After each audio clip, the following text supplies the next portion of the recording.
Peace to the saints. We're going to talk about the lessons that you can learn from Kanye West. Sometimes you learn a lesson from someone because they're doing the right thing.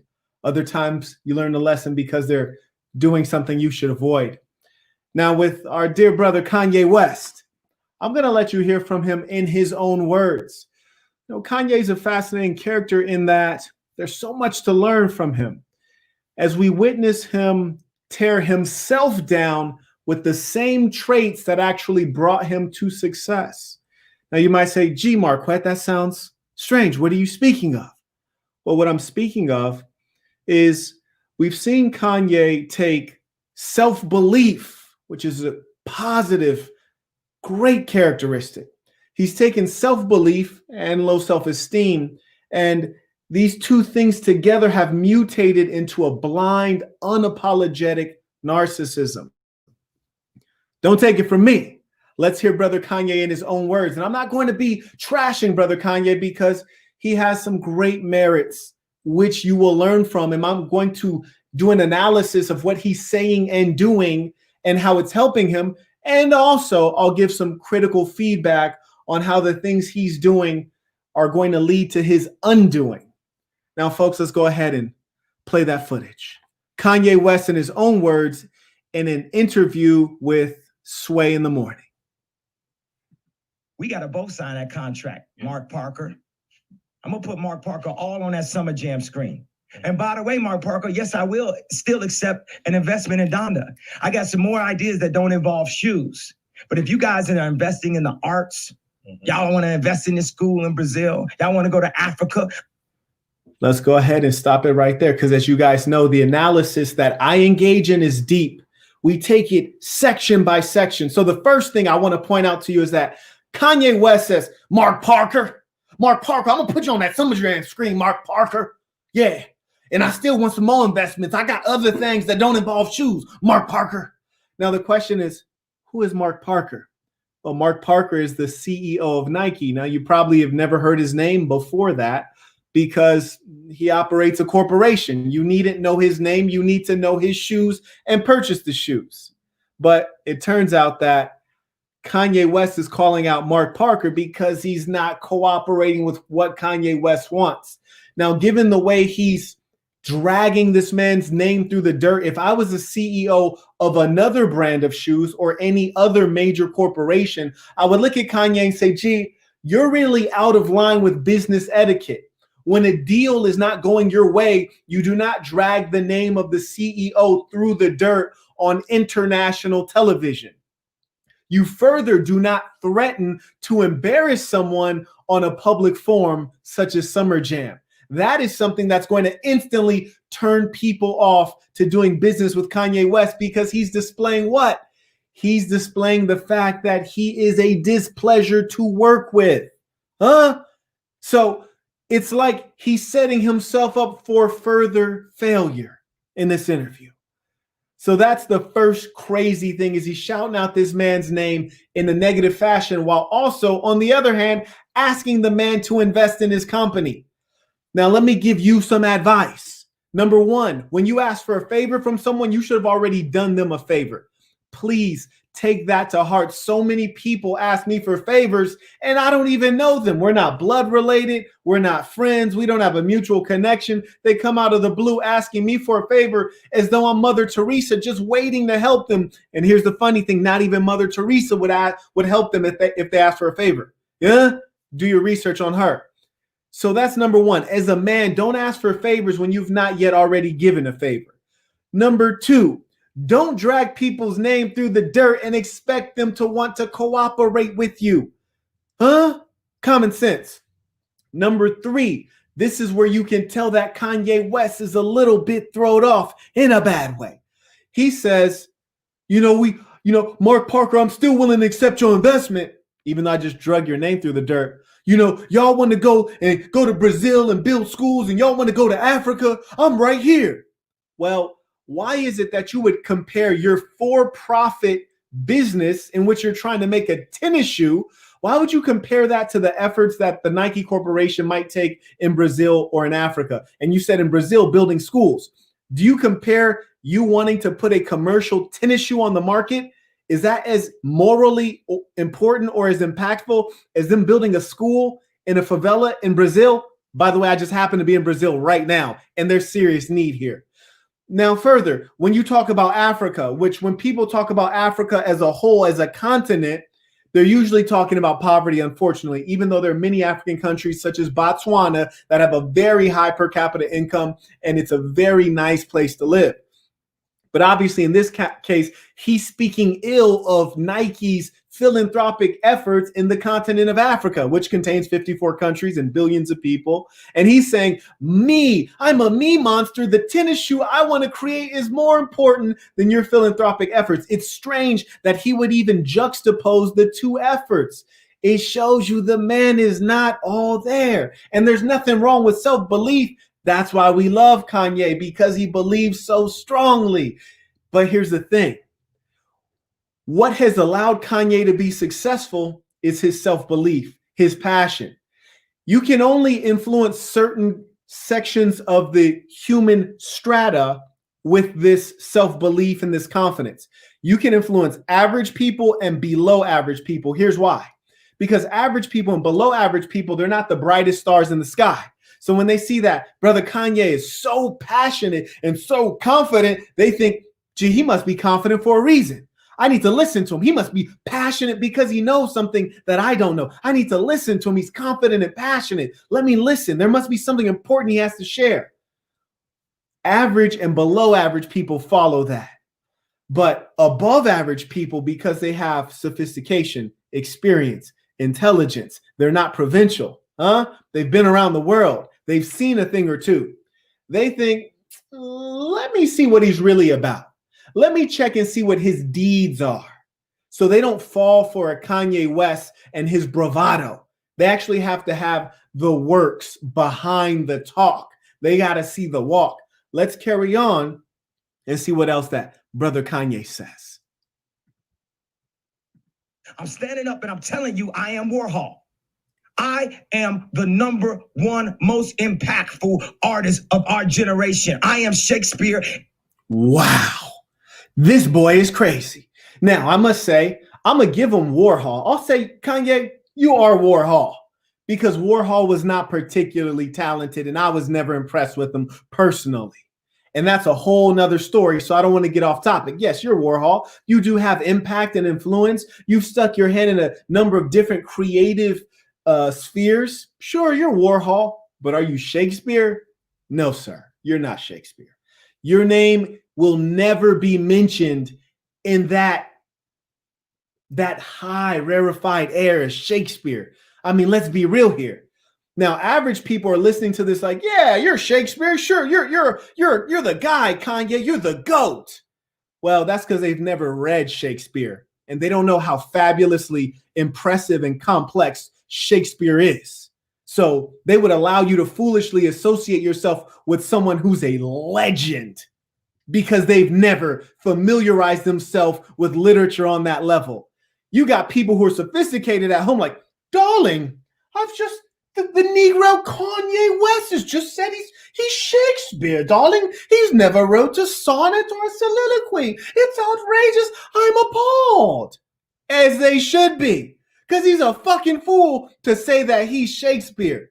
He's getting over his head. And I say that to say that average people will be fooled by charlatans such as this. I'm not saying he's without talent. Kanye has talent. There's no doubt about that. But he exaggerates it. And I want you to know that exaggeration can be used to your progress. Exaggeration is a tool that Donald Trump uses all the time. Things are great. I'm a billionaire. Everyone loves me. Yes, exaggeration is powerful, but it's only powerful with those who are blind, which is most people. It's only powerful to the masses. But the saints, the people that I lead, this is the leadership class. They look deeper to see between the lines. Because Kanye West is no Shakespeare, he might be a Warhol, so I'll give him that.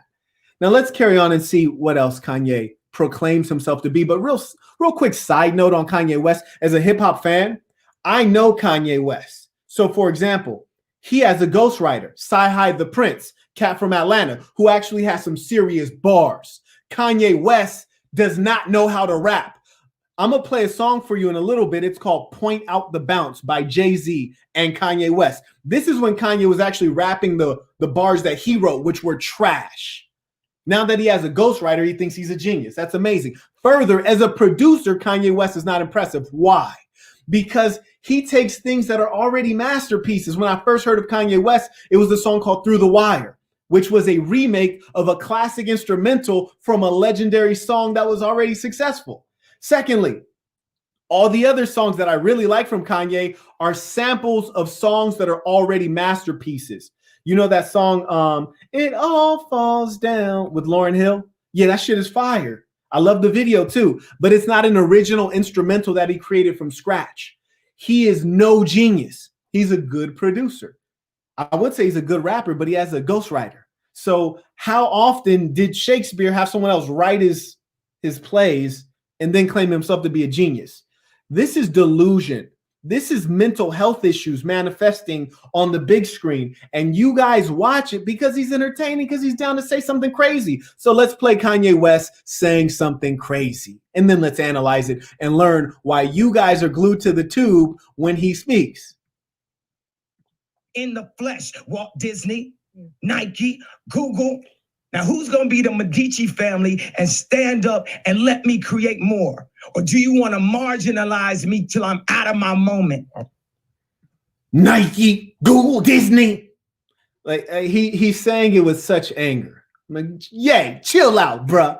Now, let me explain what he was referencing, because some of you are like, he said Medici, what the fuck is that? What's the Medici family? Italian aristocrats or European nobility that used to be the patrons of artists, which is to say back in the Shakespearean era, back in the era where you had people who were painters, sculptors. They could not sell their works to the masses. They could not produce a Walmart product that would provide for their own. Have sophisticated people, nobles, aristocrats who would look and say, Michelangelo, Picasso, Shakespeare, you are brilliant.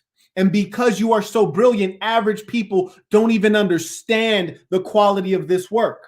Mozart, you are brilliant. And because you can't sell your product to everyone and sustain yourself, I am going to donate so that you can continue creating, because you are a gift to all of mankind. That's why they needed the Medici family or all of these European aristocrats to give them money so that they could afford to live and continue creating art. He's comparing himself to legendary artists who will be spoken of for millennia to come. Is this motherfucker right here, who's never created an original beat, who can't write his own rap, is he going to be referenced for millennia to come? No, because I got more bars than Kanye. Real talk. Look your boy up. SoundCloud.com/Quett, Quett. Yeah, I'm plugging. I'm not a rapper. I just dabble with it. But while I'm dabbling, I have better bars than Kanye. That's how I know he's not a genius. Now here, check this out. Kanye said, where is the Medici family to support my art? And he names Google, Disney, Nike, basically saying you should donate because I'm such a talented artist. Well, here's the thing about all these artists he named. They could not make money selling their art because of the era that they were in. Kanye West is talking about tennis shoes. Let's be real here. He's not talking about art. He's talking about the Yeezy tennis shoes and all these other fashion products that he was trying to create, which fashion is not art. Fashion is a product that you sell. So let's keep it real there. And in reality, when you're selling a fashion product, it should make money itself, which means you don't need people donating to you. Let's use some common sense here. I say that to say he's fucking lying. My boy is lying. So I'm just trying to pick this apart because people they're blinded. But I'm going to help you out. And I'm not disrespecting Kanye. I'm just saying what's real. You dig? Let me acknowledge some of these super chats. Gaius, peace to the saint. Appreciate you. Guys, I'm going to go ahead and merge in, guys, when we finish playing this little clip of your boy Kanye. Or why don't you empower yourself and don't? Oh, let me rewind that a little bit. Till I'm out of my moment. Or why don't you empower yourself? Wait, I got to rewind that so y'all can hear the whole thing. Do you want to marginalize me till I'm out of my moment? Or why don't you empower yourself and don't need them and do it yourself? How, Sway? Take a few steps back to go. You ain't got the answers, man. Yo, I hope you guys is watching this fool right here. So first off, Kanye's complaining, which is very funny because he purports to be a conservative, and conservatives are all about pull yourself up by the bootstraps. Don't complain, right? Make things happen. Kanye's been complaining, and then Sway, who's a gentleman and a great communicator, listening to Kanye complain for about a minute straight, he shares a solution, which is a manly thing to do. And to get to his solution, he asks Kanye a question. He says, well, why don't you empower yourself? Instead of fucking complaining, he says, why don't you empower yourself? And then Kanye snaps at him, very emotional and angry and aggressive. This is something to study for two major reasons. Reason number one, Kanye is clearly showing that he is an effeminate, emotional, womanly, childish, immature being. Because as a man, generally speaking, you don't need to make these emotional displays. And if you must become emotional, lashing out is a very womanly thing to do. You're lashing out literally at someone who has not wronged you in any way. He's lashing out at Sway, who's only sat there, listened to him, and gave him a platform to voice his discontent. So that's a disgusting thing that lets you know that Kanye West is no friend of anyone. There are some people who are only a friend of themselves. Kanye is one such person. I'm not saying I'm not going to play College Dropout after this, you dig? Because College Dropout is fire. I'm not saying that. I'm just saying this boy's a psychopath. Now let me carry on. He basically was complaining. Sway said, why don't you empower yourself? And then here's what Kanye says. You ain't got the answers. You ain't got the answers. You ain't got the answers, Sway. Kanye, I've been doing this more than you. Doing what? You ain't got. Come on, chill out. You bro. ain't got the answers. Kanye, you ain't got the answers. I'm asking you. You ain't been doing the education, bro. First off, you heard Kanye West repeatedly yell out the same phrase about 5 times, which is something very childish. And I really want to highlight this to you because you should notice that this is the direct product of poor parenting. As an adult male, he's literally yelling the same phrase repeatedly, which indicates he's not trying to communicate. It indicates that he's just pouting and trying to just show his anger, but not make progress in terms of communication or accomplishing a goal. And then what's worse is he's not making eye contact with Sway, which shows a lack of respect in the Western speech culture. When you engage in interpersonal dialogue, especially as a man, you look a man in his eyes. That's respect. When you don't look a man in his eyes, it can indicate a number of things. It may indicate fear, that you fear that man. It may indicate that you don't have any respect for that man. But it does not indicate anything good. An upright man, even when you disagree with someone, have the decency to look that man in his eyes. Further, you can see Kanye West's body language. He's leaned away from Sway off some fuck you shit. Me personally, I wouldn't take this level of disrespect. You ain't been doing the education. Kanye, calm down. You don't have the answers though. Calm down. Because you're trying to give me advice about something. You ain't got the answer. You ain't spent $13 million of your own money trying to empower yourself. Yes, but I spent hundreds of thousands and putting out clothing lines at a smaller degree. All I'm asking you, and it ain't no Ralph though. It ain't Ralph level. Let me ask you this. I'm asking. What's the name of your clothing line? We don't know. Kanye. See, this is very feminine right here.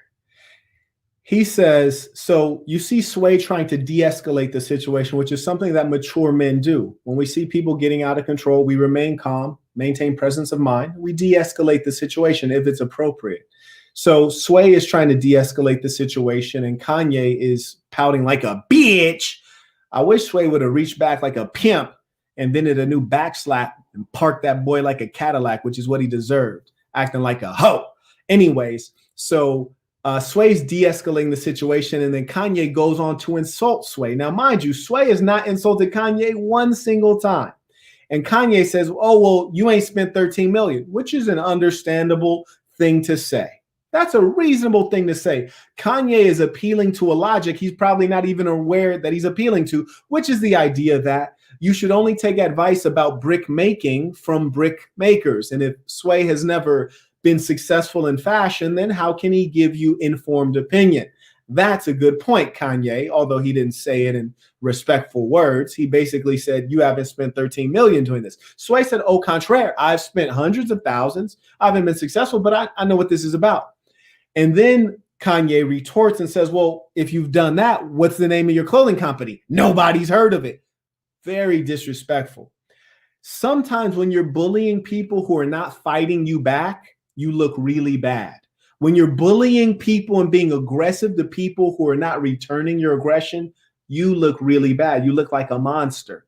And surely for people with any class and common sense after this interview, Kanye looked like a piece of shit to them. I know he looked like a piece of shit to me. Personally, if I saw him on the streets, if I was a friend of Sway, and I don't know Sway like that, I'd slap the shit out of Kanye. Straight up.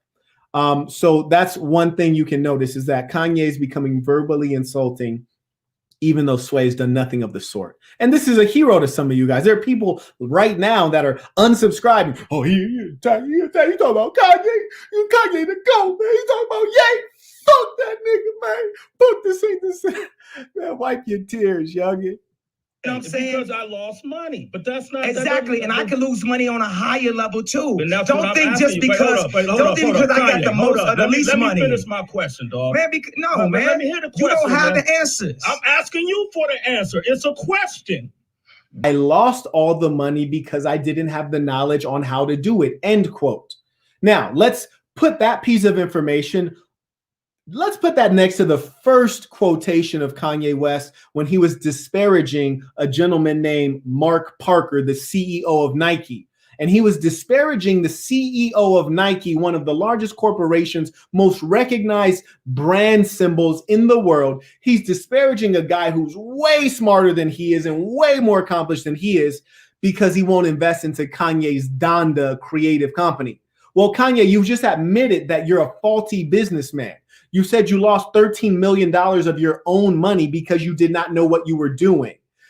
Business is hard enough when you do know what you're doing. So why would someone who is more savvy than you invest into a business executive with inferior education, fewer skills, and less experience? And you've already fucked off your own 13 million. Why would they give you more money to fuck off their money? Do you see how when you apply logic to the situation, you see how completely Looney Tune this young man is? But the question is, well, why has he gathered fame? Well, he's gathered fame because, like most successful people, he's figured out one thing that he was really good at. And that one thing was making music. Now he's leveraging his music audience to sell clothing products, which is a great model. Carl Kanai did it. Sean Puffy Combs did it. Jay-Z did it, which is to say Kanye West has not innovated at all. He's followed a very clear model, and he's done all right with that. But he's no genius, and clearly he's not a solid businessman because he's fucked off his own fortune. At this point, I'm pretty confident that Marquette Devon Burton has a better net worth than Kanye West. Yeah, I guess I'm the big homie. Show me my goddamn respect. Now, going back to Kanye West. Oh, you don't have the money to do it. That's your answer. You ain't got to turn up, man. This ain't no fucking show, man. I'm talking to you as a homie. No, it ain't no homie, man, because the thing. Wow. Now, I got to respect Sway, who said, you don't have to turn up. And you heard Sway cuss. That Oakland gangster was about to come out of him. You know what I'm saying? Yeah, did I mean? He was about to have to go grab the ooh-wop. He said, you ain't got to fucking turn up like this. I'm trying to talk to you as a homie. Which is true. Sway approached him in a saintly fashion, showing him respect. And then Kanye decided to turn up. And here's the irony. Kanye's not that kind of guy. Because I could tell you, I know real goons. And when a real goon turns up on you, they usually don't do a lot of babbling. And if they do have to tongue wrestle with you, they're going to lick you direct. They're going to turn and square up on you in case they got to slap the taste out your mouth. When Kanye was bumping his gums, you notice he was turned away because he's a fucking nerd. I hate to see nerds acting like this. And also, Sway needs to pimp slap his goddamn self because there's no way in hell you should let somebody front on you like that. You should have told your goddamn cameraman to turn the cameras off, and you should have took a little time out and said, hey, Ye, all the cameras are off right now. If you want to talk that shit, talk that shit. Or go ahead and take yourself a goddamn timeout and come back with some common sense. Okay? That's what Sway should have done. Or he should have slapped the shit out of Ye on the air. Because here's another strategy. You want to get some fame? You want to increase your profile? You want to go ahead and get you a little bit of clout? If he'd have pimp slapped the shit out of Kanye West live on international broadcast, oh, he would have been a legend. Absolutely. And what's the worst that could happen? Kanye sue you, which he probably would have definitely done because he's a fucking clown in a square. He's not a street dude.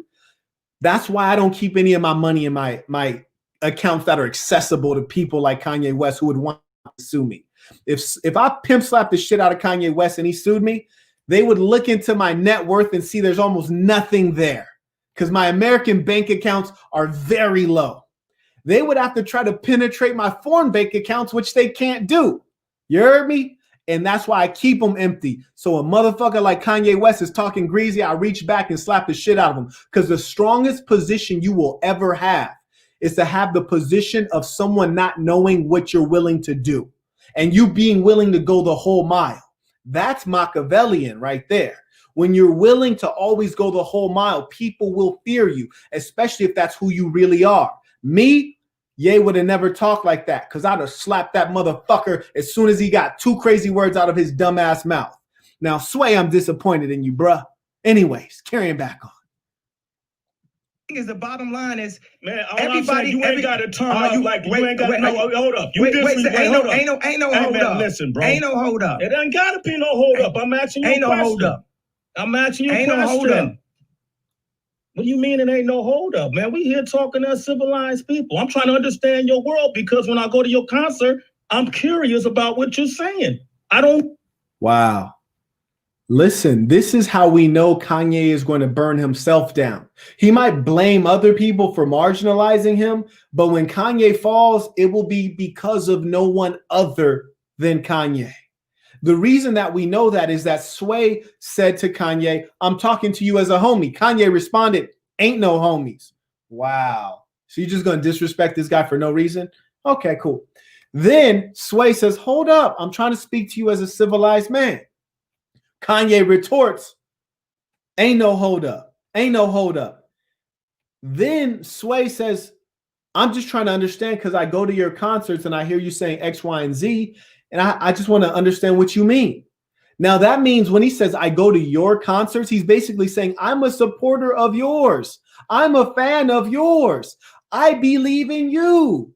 So then you have to ask yourself as a viewer, you got a guy who's shown him respect, been civilized, told him, hey, I financially support you. I'm a fan. And then Kanye's just sitting there disrespecting him. So that's a clear indicator that he has no respect for anyone outside of himself, no respect for someone who's clearly a fan, and no respect for someone who's definitely a peer in hip hop. Because if you know hip hop at any level, Sway in the Morning is a staple in hip hop music. And there are a lot of people who are friends of Sway who saw this and didn't like it. So Kanye has now created a situation where there are landmines throughout his industry that he doesn't even know about. And I'm sure Sway is holding a grudge, even though Sway's going to keep that nice veneer. So Kanye is burning bridges unnecessarily. Me, I'm all about slapping somebody in the face if they're your enemy. Yeah, why not? But slapping your friends in the face, where they do that at? Huh? No. That's why I'm asking you the questions. Well, I'm explaining to you what it is. Okay, but you ain't got to turn up on me man to man, dog. Fuck these mics. We could turn all this shit off. You ain't got to do this. It's cool. I love you, bro. But you ain't got to turn up. Don't try to embarrass us. I'm not trying to embarrass y'all. What I'm trying to say to y'all is this industry of what I'm trying to get into, ain't nobody never broke down. Ain't no. I'm a end Ye's part right there because he sounds so ignorant. Why do you think the educated class, the executive leadership in some of the largest corporations on the planet Earth are going to want to bring you in at a leadership level when you're in the public forum saying the following, quote, ain't nobody never broke this down? This sentence does not make any sense. This sentence makes no sense. And it's ironic that you're speaking in such poor English when your mother was an English professor. I mean, goddamn, your mother was an English professor, my guy, and you're speaking in this broken ass English. And I'm not saying there's anything wrong with speaking in the African-American vernacular. I do it all the time. However, when you get to the point in which you cannot articulate yourself in a way that's understandable to most people, you portray yourself to be the fool that you are, and there should be no wonder that educated people don't want to invest in you. Further, you're clearly unstable. You've admitted to losing 13 million. You're not a good businessman. So these situations that you're finding yourself in are not due to people marginalizing you. They're merely a representation of what you actually are. You heard me? And that's the problem, not only with Kanye, but with this society today, is that people want more rewards and more fruit than they've earned. They don't want to climb the tree, but they want the fruit from the tree. Not realizing that if you want fruit from the tree, but you don't want to climb the tree, you got to pick the spoiled fruit up off the ground. Huh? What's going on, my man? I'm chilling. You're so right when it comes to Kanye. You're so right. He's definitely soft between the ears, specifically because, like, I know the person who designed his first shoe, right? Okay. That person never gets credit. His name is Justin. He went to Parsons with my girlfriend. Wow. She's a designer in the design world. He has this Yeezy is now moving into zero waste.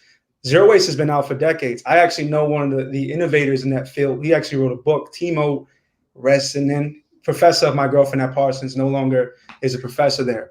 But it's like he takes these ideas from these movements that start gaining a little bit of steam, and then he tries to co-opt them and say that they're his ideas.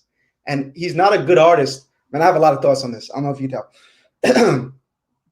He's not a good, I'm not trying to hate. We can learn a lot from Kanye, specifically what Marquette preaches in Assassin, to be a good listener. Because he was on Joe Rogan, and he didn't listen to shit Rogan was talking about. He was engaged when he was talking, but when it was time to listen, he was like, You could just see it in his face. But anyways, what I was getting to is he's a curator. He's not an artist.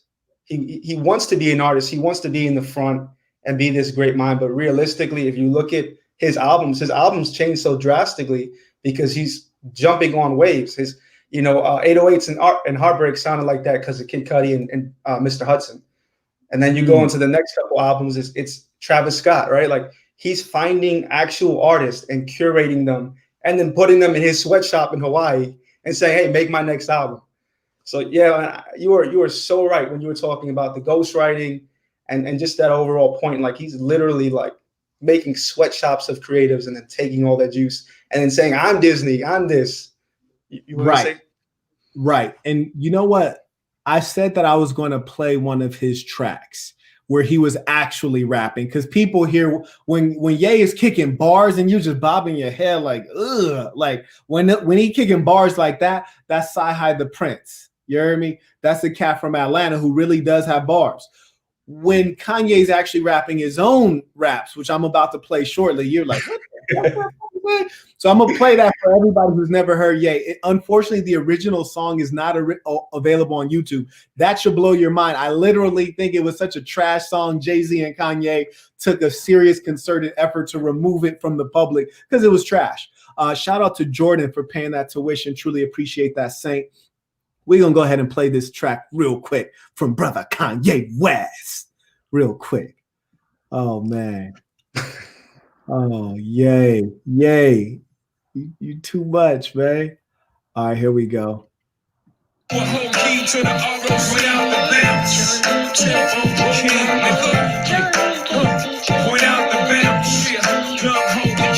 Listen, yay. Magazines call me a rock star. Girls call me hot star. Billboard hop star. Neighborhood rock star. Chi-town go get MC monster. Mr. Bread Man even said you're a monster. Yeah, that's how I feel.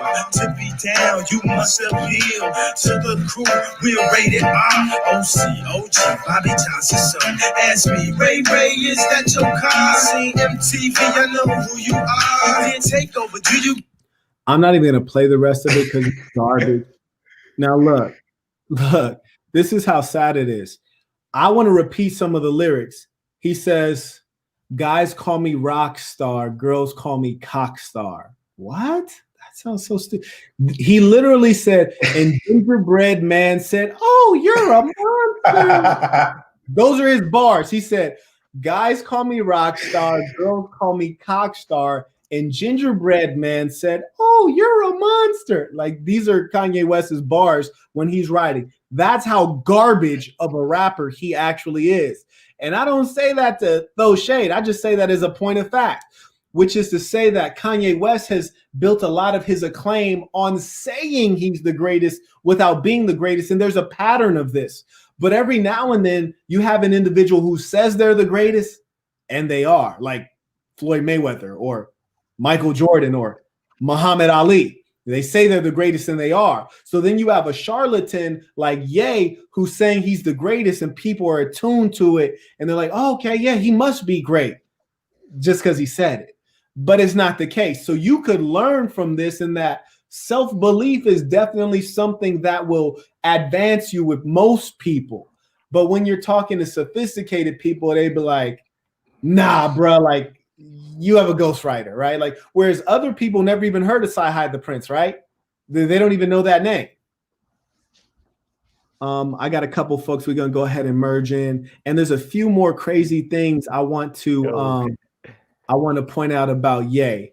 Marcos, how are you, Saint? Doing well. How about you, Marquette?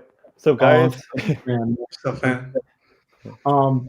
Let's play one more thing from Ye. And I think this is important because Ye tries to portray himself as a conscious person. And that's fine. I think we should all strive for things, but you should really be what you say you are.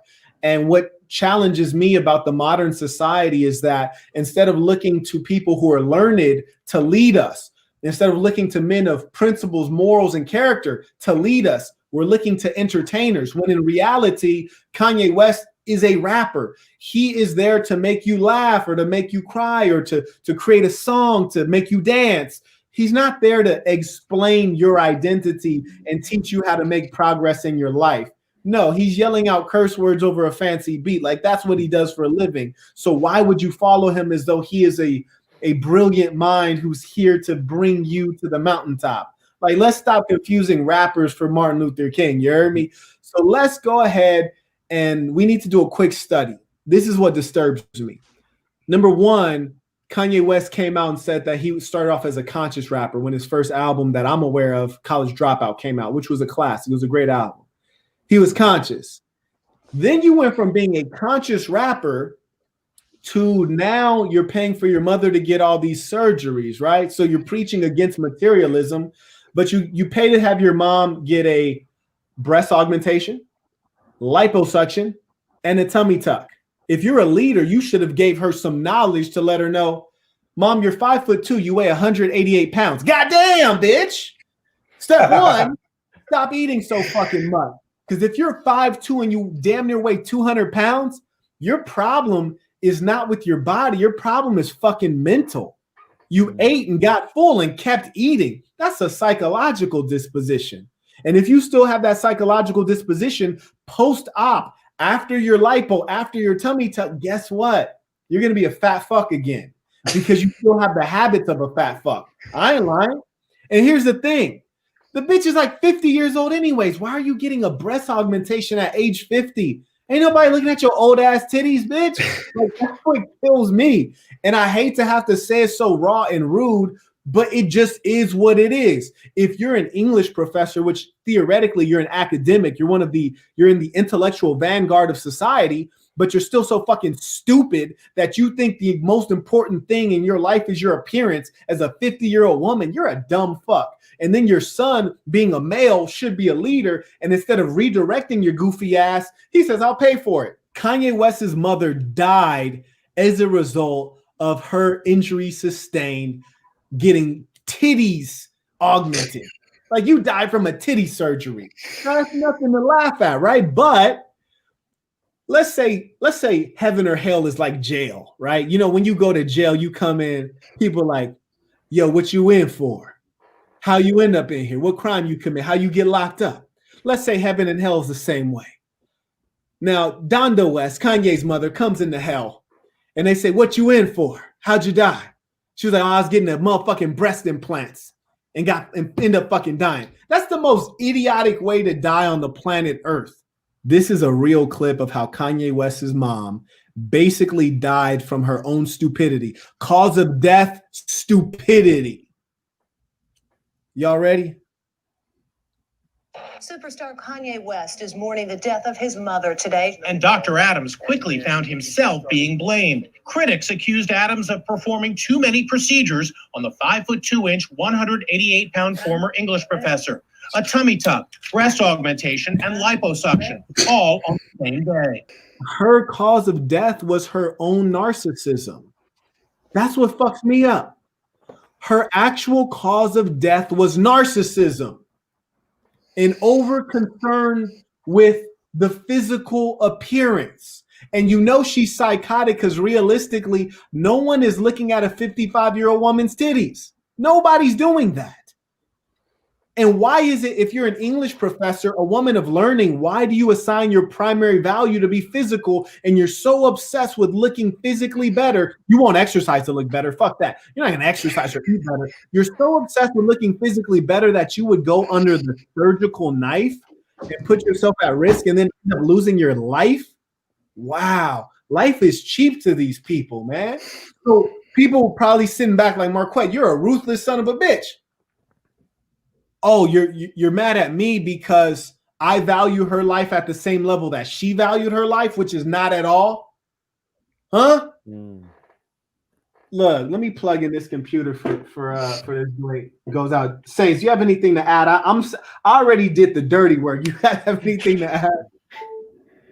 Well, I think I think this is important because we really shouldn't be following this man. And I think a lot of people are following him to buy coolness, right? Like they look at him as almost like if I have something from him or if I move like him, I can buy coolness. But he got a tummy tuck like recently, which is weird because didn't your mom die during that? Like, to your point, you know? Interesting stuff. And you need to visit Baha'i Salvador. I've never seen so many dimes in my life and hella feminine. Woo-wee, I just might. Because I can't lie to you. I love seeing dimes myself and I love them feminine. So I appreciate that. I'm out here in Brazil, you dig, right now. So I'm trying to make some moves around. I'm going to report out and tell you what I discovered.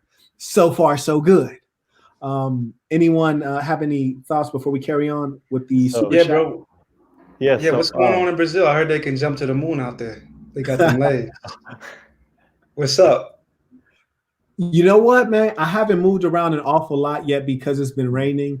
But so far, what I like about Brazil, man, is that they come in all flavors. You heard me? So you get them from coffee brown all the way up to ivory white, man. And all of them are shaped like a number 8, shaped like an ocho.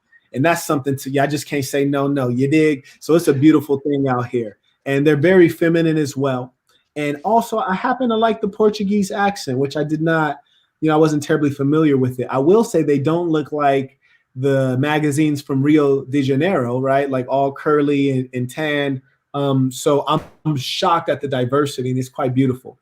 Marcos, you were about to say something. Yes. So actually a few things. So I was going to ask you if you speak Portuguese or just Spanish.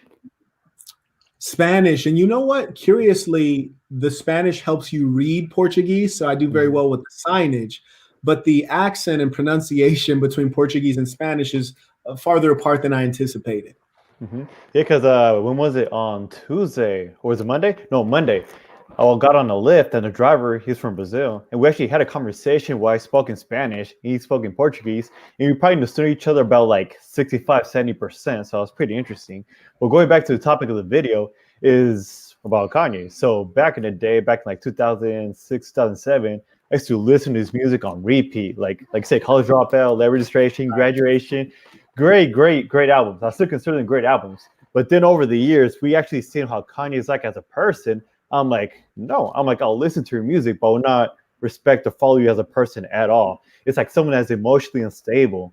They just say like whatever comes to your mind in an unfiltered fashion. Because there's a big difference between being who you authentically are, saying your real, true message, and being like driven by emotion and just being completely unhinged. What we see Kanye West do is be completely unhinged.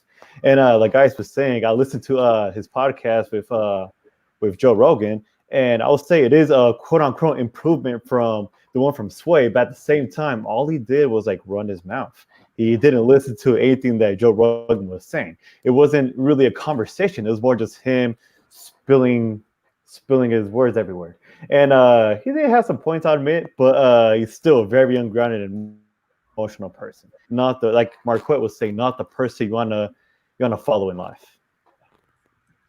I'll agree 100%. And you know, we have certain figures, and people would blame the society for being sick on Donald Trump, or they would blame the society for being sick on Kanye West, when in reality, these are not persons who drive the society into sickness. Rather, they are symptoms, expressions of the society's sickness. A Donald Trump or even a Joe Biden can only rise up in a sick society.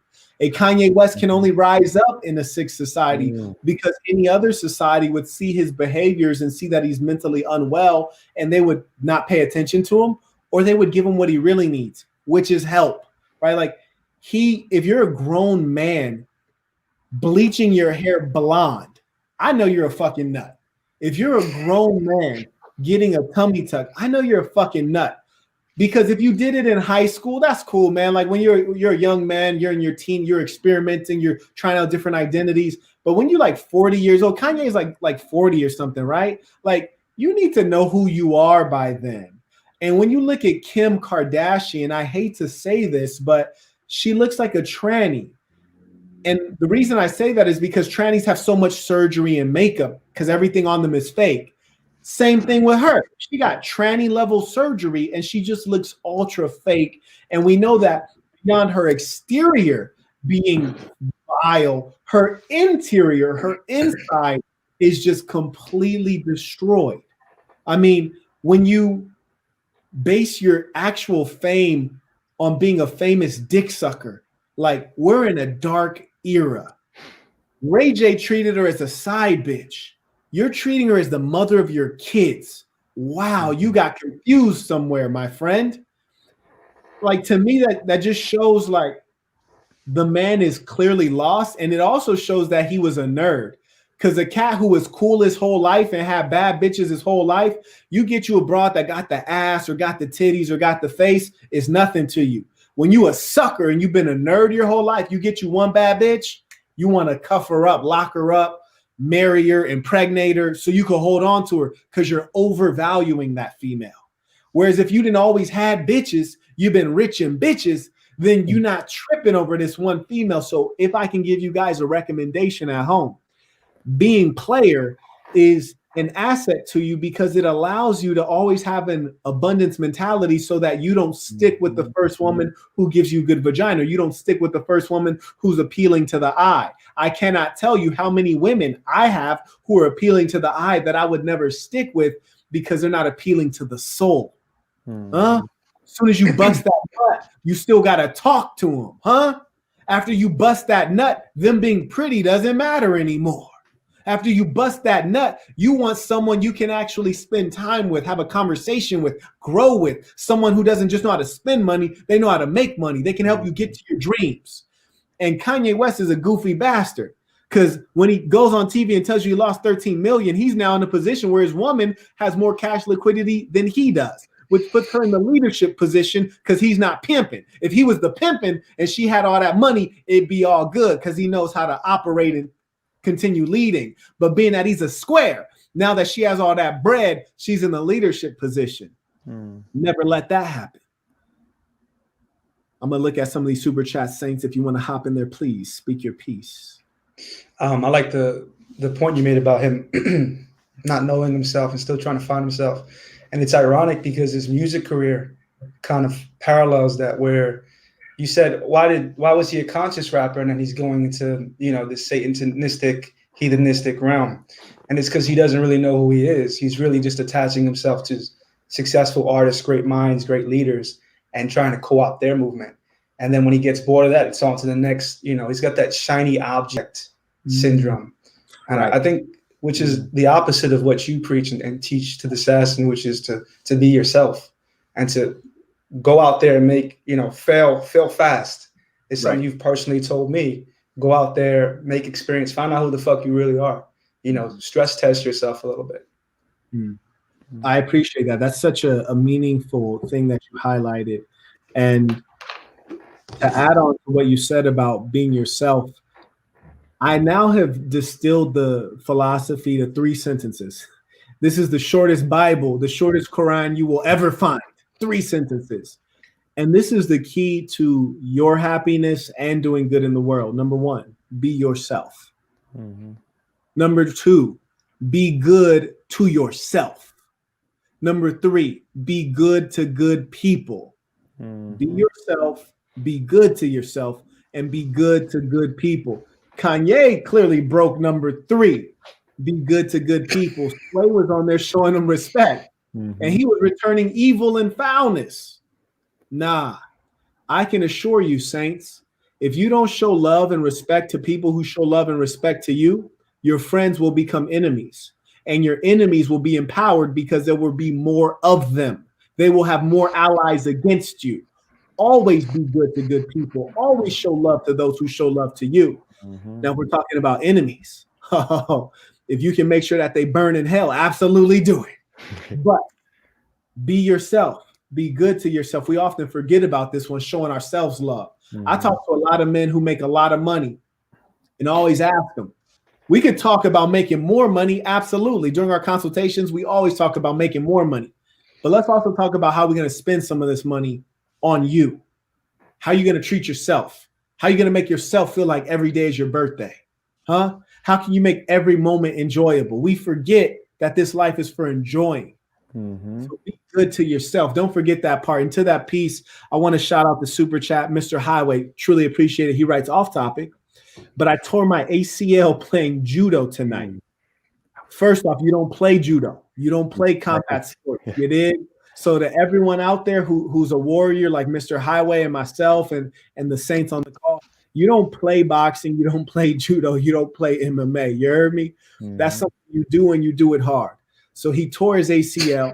He puts, y'all pray for the saint. Bend, don't break, unlike my ligament. So yes, absolutely. If you can keep some light in his life, if you can, keep some positive energy going his way, please do so. Yes, definitely. Injuries are no fun. It's me too, being a martial artist.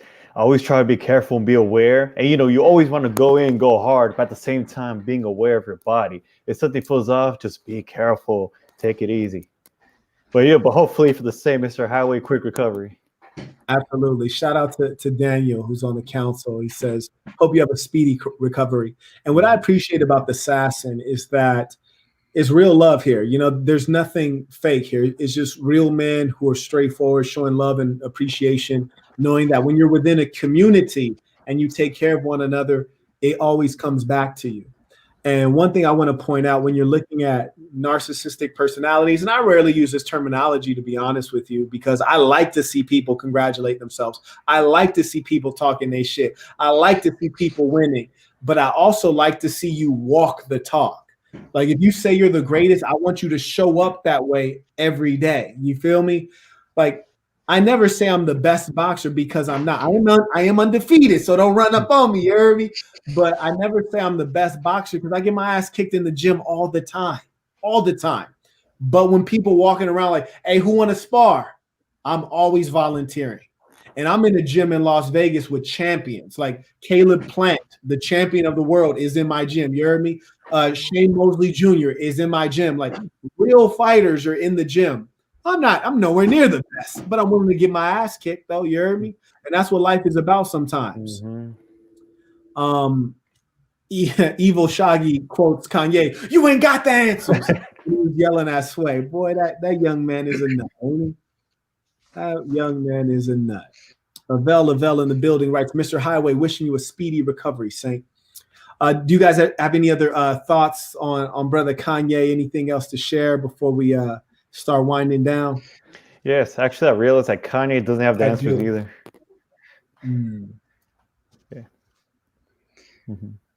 Yeah. Agreed. I would also say, man, he's losing fans because he's doing like the Supreme thing.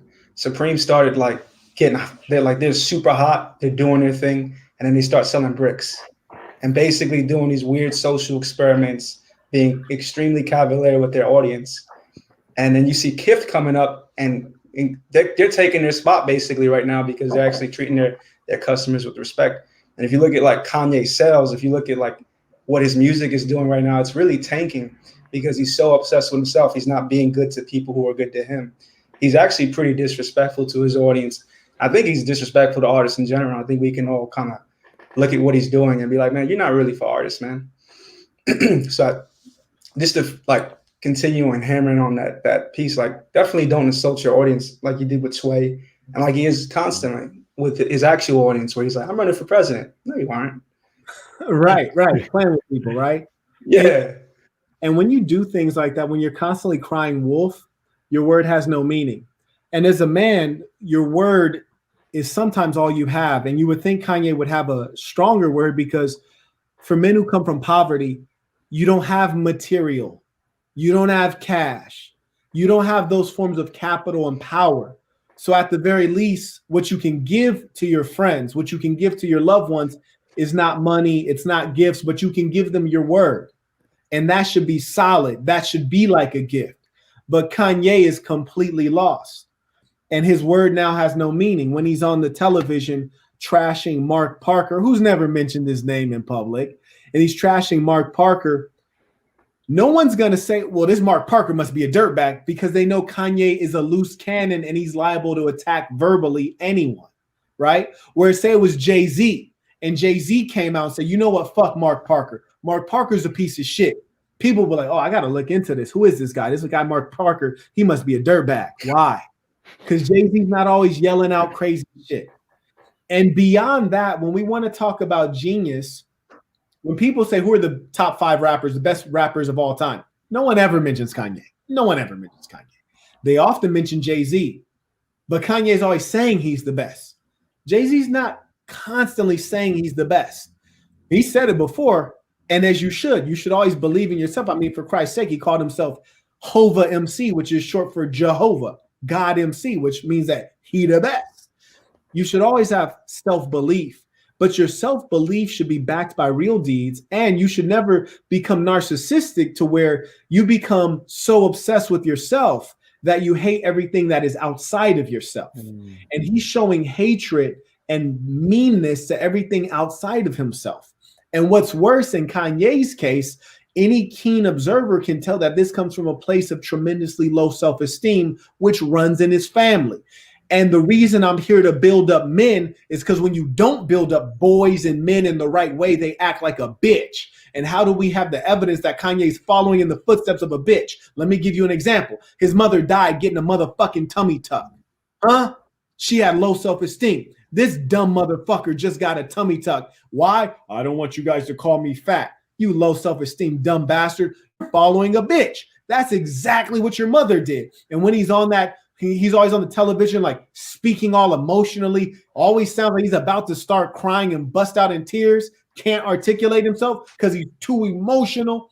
That's acting like a bitch. His mom probably used to do this shit when he was a kid. Now, look, if your mom was a dumbass bitch, that doesn't mean you have to be a dumb person too. At some level, as a saint said previously, your parents are kind of random people, which is to say you didn't pick them and they didn't pick you. I'm pretty sure some of you, when you came out the vagina, your mom looked at you like, oh, hell no. God damn it. And you know what?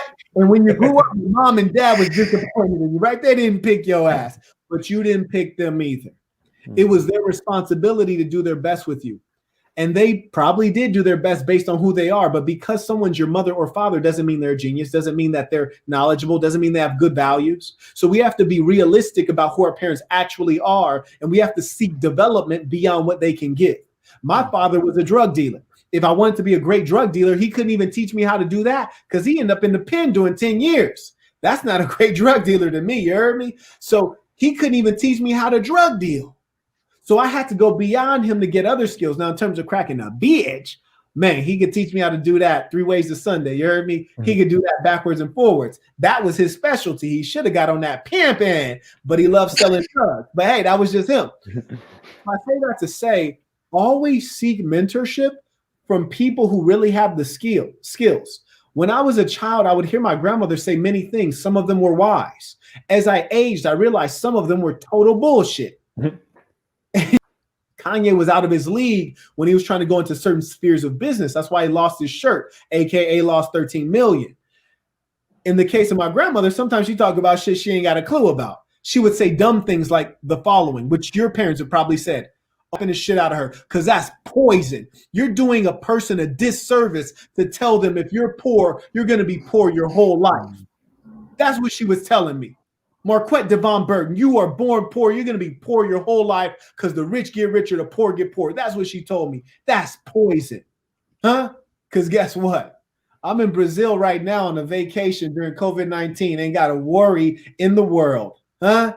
And I got enough money to get a motherfucker bodied out here. You heard me? I got enough money to tell a motherfucker, hey, take out him. You heard me? So what she said was not true.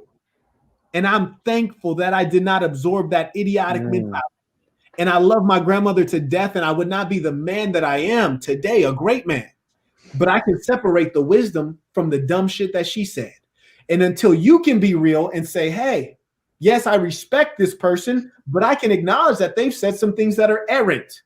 Some of you look at people as heroes. Do not worship human beings. Do not worship people who are as imperfect as you are. Don't think that I don't get up and have to put my jeans on one leg at a time like everybody else. Don't think bad things don't happen to me. I make mistakes all the time. Kanye lost 13 million. I've lost a little under 2 million. Lost 1.3 million at one time fucking with y'all. But, you know, we've all lost money. It's all a part of life. But I'm encouraging you guys to be vigilant. Your mind is like a river. Do not let people pour pollutants into your river, because then you will not flow into abundance. You will not flow into the wealth that you want. I'm sorry, Saints. I end up talking my shit. Go ahead.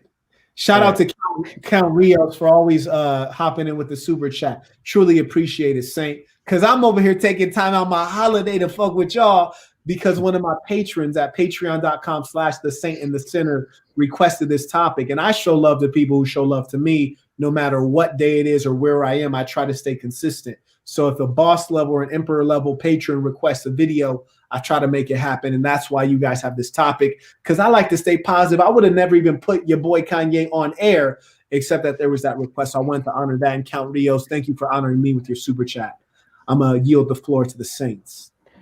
Man, You said, now you go, Marcus. You go. All right.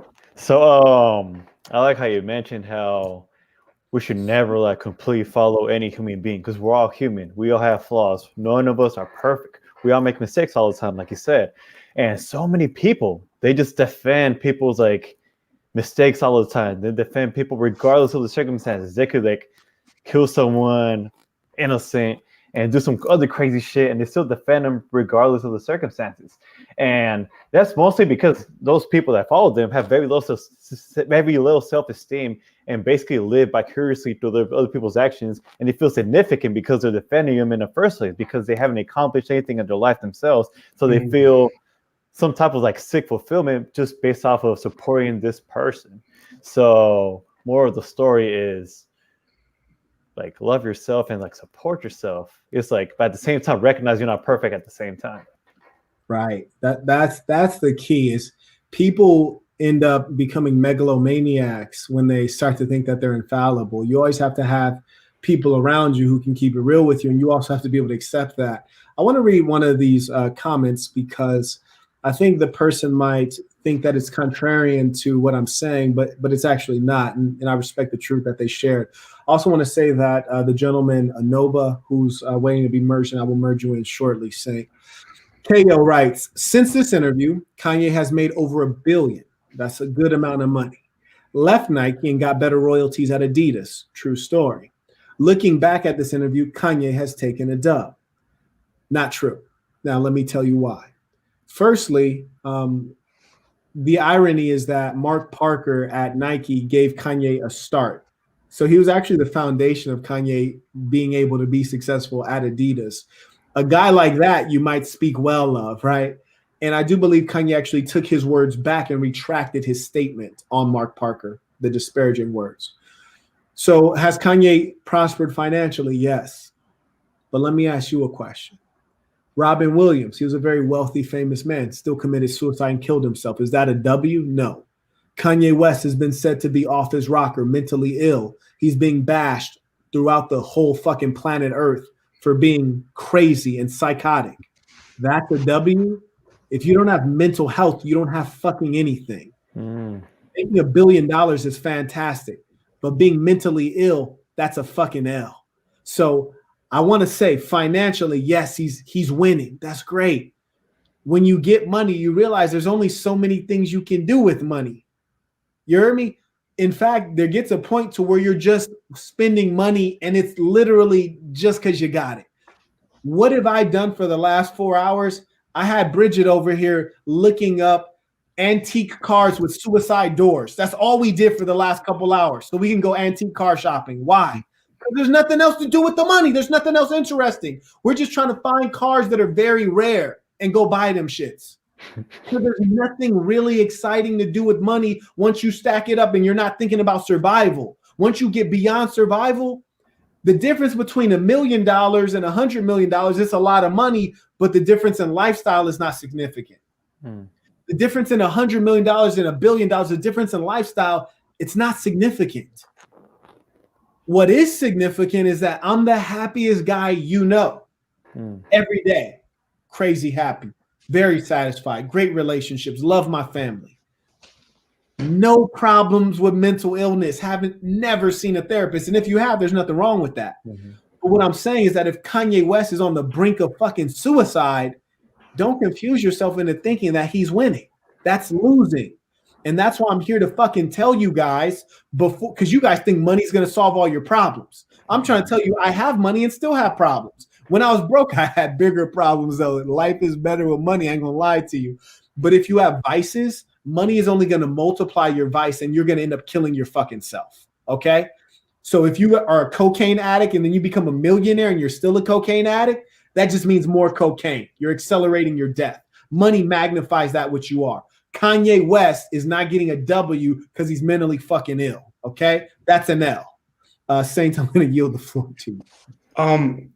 No heat at all, KO. I don't even know if I'm saying it right, but you're kind of like equating causation and like correlation. 1, 2, do you actually personally know that he's made $1 billion? I know a lot of people who are actually skeptical of that. And 3, if he did make $1 billion, do you think if he was more intelligent and less emotional, he had way more than $1 billion by now? So it's like you're not really making a point. You're taking talking points that you don't even know are true and trying to equate that to this interview being a good thing, which I think that's not how you quantify things. Does that make sense, fellas? That does make sense. And also the point of us dissecting the interview is not to say that Kanye's broke. It's not to say that Kanye has been a bad steward of his finances. What we're really talking about is how Kanye is interacting with other people on an individual interpersonal level and how Kanye is interacting with audiences and the positive and negative aspects of that in advancing himself and also creating the seeds of his own ruin. That's the core of the subject. But Keo, I do appreciate you sharing your perspective, and I'm always happy to hear contrarian perspectives or just people adding to the knowledge, and you have done that. And so I appreciate that. So thank you for sharing that. Mr. Man in Action, appreciate your support, Saint. And he writes, hop on that patreon.com/the Saint in the Center.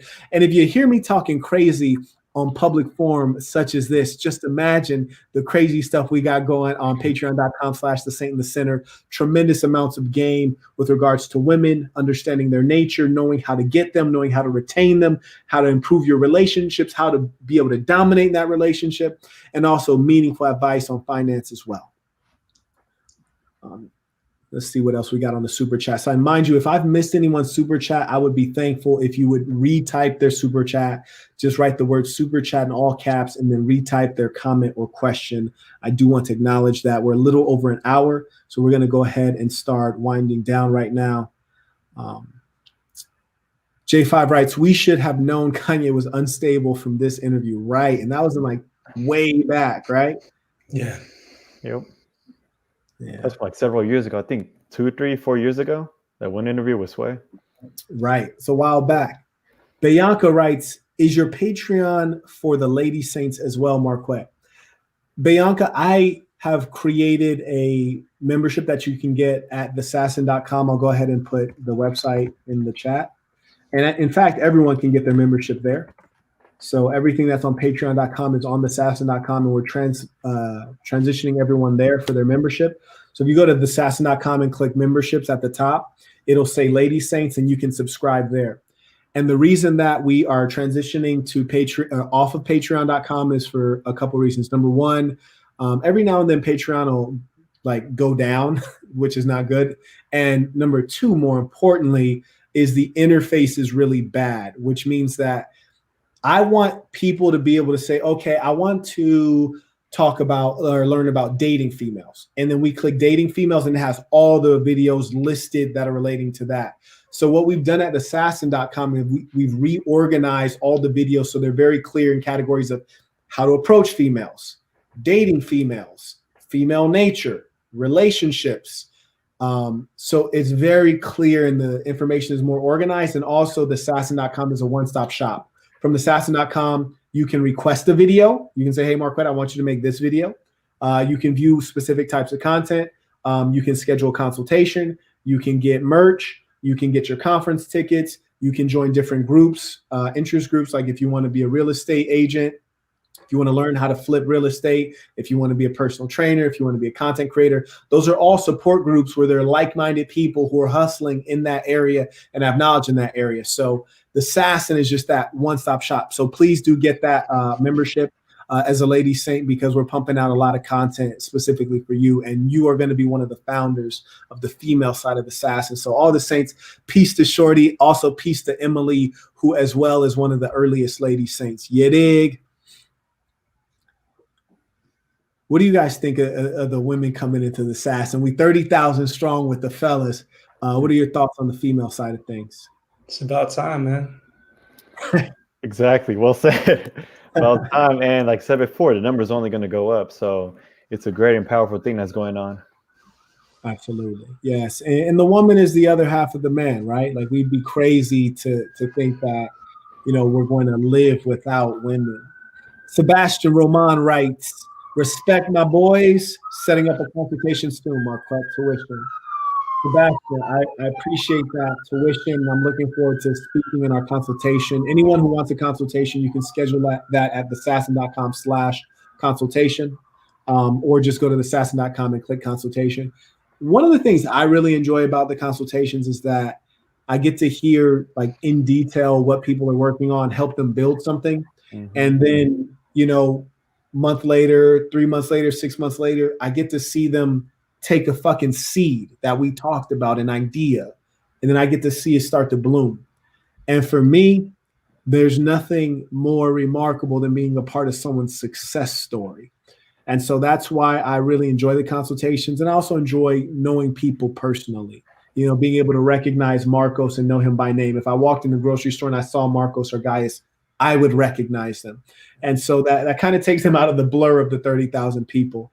And I hope you guys understand that the Assassin is not about the saint in the center. It's not about Marquette Devon Burton. It's about each and every one of you. And so we're building something together, not only the men, but also the ladies. So this is something that is remarkable. And at some level, we don't even realize how grand this thing is going to be. So I'm just excited to look back at this 5 years later and say, damn, you know, like we did that. We did that. Shout out Jabrizzi Magic writes, dropping in here to show love. Haven't missed a video yet.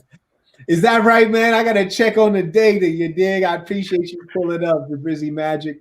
And look, I don't even know if I could let it out of the bag. Jabrizzi, let me know if I could let it out of the bag, what you're doing for the people. Let me know if I could let it out of the bag. Lil Dookie writes, hashtag Sassin. Lil Dookie. My guy. Y'all young boys are wild, man. S. Don, he's written super chat. Appreciate you, Marquette. Great mentor for me. S. Don, I appreciate that. And you know what?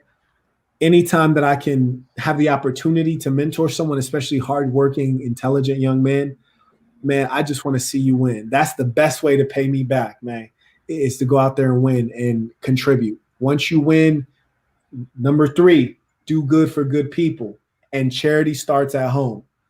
Do good for the saints, the people within the SAS, and the people who share your ideas, the men who are like you. That's just like, that's so important. Oh, okay. Jabrizzi said I can share the news. Look, the conference is popping off. You dig? If you have not gotten your conference tickets, go get them. We've had a number of conference tickets come in while I've been here in Brazil. People are buying them. Jabrizzi Magic is going to be busting off some live magic for all of the saints. And this is a real honor. One, because we can't afford him. So I just want to keep it real. We can't afford it. And he's honored us with doing it for free. Now, mind you, like myself, he lives in Las Vegas, which is the entertainment capital of the world. He doesn't live in Las Vegas by chance. He lives in Las Vegas because he was welcome. Oh, is that Jabrizzi Magic? Oh man, I got to merge in. I don't want to be a liar. So I said I was going to merge in Anoba. So I got to merge you in first because I don't want to be a liar. I got to keep my word. And I'm emerging because I see you just putting up on us. So I actually just wanted to drop a little bit of knowledge. I feel like if you notice one thing about all loonies, they all lack insight. If you notice that, like they don't realize what's going on with them. So if you take a look at Kanye, you'll realize that he lacks the ability to step outside of his own perspective to take a look at a situation through logic. So I think actually, you're probably a little bit confused if you see my name. I'm actually an artist as well. So I understand why he may have a little bit of effeminate characteristics, because you do need the flow, but you still have to be a solid man to know who you are at the end of the day of being an artist. And I say that because I actually read this book. If you're an artist, you should pick it up. It's called The Artist's Way. I'm trying to chime in the Artist's Way. Okay, cool. And one thing they talk about is how you should have childlike energy in terms of the way that you portray your innocence and your sense of how you look at the world through a colored lens. So I understand why he may enact these characteristics in terms of on an artistic level, but outside of that, he has to get control, and he just simply doesn't have the insight to step outside of his perception. So that's all I really wanted to say. I appreciate you sharing that. It was funny. You said one thing all loonies have in common. Yeah, when you said that, these are all loonies. But you're right in that there is a lack of self-awareness and the ability to get outside of oneself. And I also want to say, in addition to loonies, I want to point this out because sometimes I see people getting frustrated and say, oh, that person's so stupid. And I think to myself every time, I've never met a stupid person who thought they were stupid, right? So not only are people who are mentally unwell not self-aware, people who are unintelligent rarely think of themselves as unintelligent, right? Which is why you never meet the person who says, oh, I'm going to let you make the decisions because you're the smart one. No, that rarely happens. People like to try to make their own decisions, however incompetent they are at decision making. So as human beings, we all at some level have a level of self-absorption. And the more you can get outside of yourself, the more holistic, complete, and functional you will be in the society. So I appreciate you sharing that. Do tell us how to pronounce your name. My actual name is Ayomide, but my artist name is Anobaku. Okay. I don't feel the need to kind of project my own things going on, but yeah. So I just felt like speaking on that. I do have a couple of works that I'm working on, but besides that, I felt the need to speak on it because I am an artist, and I am, I have dealt with certain right, you've kind of seen these personalities. Yeah, I appreciate you pulling up to show us some love and share your knowledge with us and give a good book recommendation. We really appreciate you, Saint. So pleasure to make your acquaintance, and hopefully we'll see you again soon on another live session. For sure. Once we raise up the funds, well, I'm definitely planning on joining the conference, but you know, I'm saying that because I want you to hold me to it. So absolutely, yeah. You'll be successful. I know you will. Yeah. Peace, Saint. Jabrizi Magic. This man look like he on mute right now. This man look like he on mute. This man look like he on mute right now. I'm on. I did put myself on mute in case I came in and you were still speaking. I didn't want to talk over you. Look, hold on. All I need to know is where the turtleneck at. Is that not a turtleneck? No. It's like it's almost coming up there. It's like a, what is this called? Is this mock neck? A mock neck? It's a mock neck. There you go. It's almost Guys there. is a real artist. I only know one white girl that know that word. That's where I learned it from. I learned it from a white girl. She's like, The girl's a designer. Yeah. Look, everybody in their uniform right now. I'm in the original, you heard me, the one that started it all off. You heard me? I'm in my uniform. You done pulled up and you ain't got the turtleneck on, bro. Hey man, the turtleneck ain't fitting too right. I gotta get another one. I got some. I gotta throw them away. They not fitting right. Yeah. But yeah. As you were saying, before I came right on in, I was gonna be at the conference. Yes. Performing magic. So yeah. I can't wait to do that. This is gonna be real great. It's actually been a while since I actually performed magic. Not that I'm rusty, just that I've been so busy. But for Marquette, I was like, man, this is dope for the Satan and Sinner Nation, man. So I was like, yo, gotta go ahead and do it. I'm gonna come out. I'm gonna do it. You know, getting me is like, getting Drake. It's the equivalent of getting in the magic world. In the magic world, it's like getting Drake. So I'm gonna pop up. Just don't boo me like Drake on at Camp Flognog. Just don't do me like that. Look, your boy Luis Hernandez says, "Black magic, you ain't never lied, bruh." and what people don't realize is that it's like a triple honor to have you come perform, because this is not my conference. This is our conference. You hear me? This is not Marquette Devon Burton's conference. This is not the Saint and the Sinner conference. This is the Assassin Leadership Conference. And one thing I love, and I'm a true believer, is mess with your people, right? Like if we have to buy food for the conference, I want to buy food from one of the saints. If we have to have performers, I want the performers to be one of the saints. If we got to have any product or service, I want to know if one of you guys do that product or service, because it's all about supporting our own community. Show love to those who will show love to you. You hear me? And I can tell you the thing that like trips me out. Like when you think about like Nike, like, man, I bought hundreds of pairs of Nikes. When I was in high school, I would have 8 pairs of all white Air Force Ones at the same time, just because I don't like the toe box being wrinkled. Nike's never done me a favor in my whole life. They've never said, hey, Quet, you've bought thousands of pairs from us. Here's a free pair. They've never given me a discount. They've never done anything for me because they don't love me and they don't give a shit about me. So my focus is on how can I show up next year, and when I'm wearing a nice sweater like this, it was made by myself or one of you. That's what I'm always trying to figure out. You guys really must focus your minds in this way, because at the end of the day, if you're not thinking that way, you're always going to end up on the losing side of things. And I do want to say shout out to Kanye, because when Kanye was disrespectful to Sway, he was like, it ain't Ralph, though. It ain't Ralph. This is actually Ralph, though. You dig what I'm saying? Shout out. It is Ralph, though. Shout out.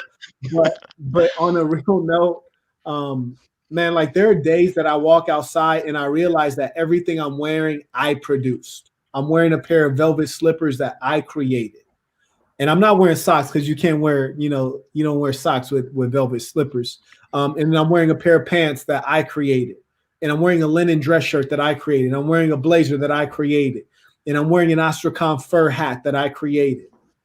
That is how I'm teaching you guys to think as a real capitalist, okay?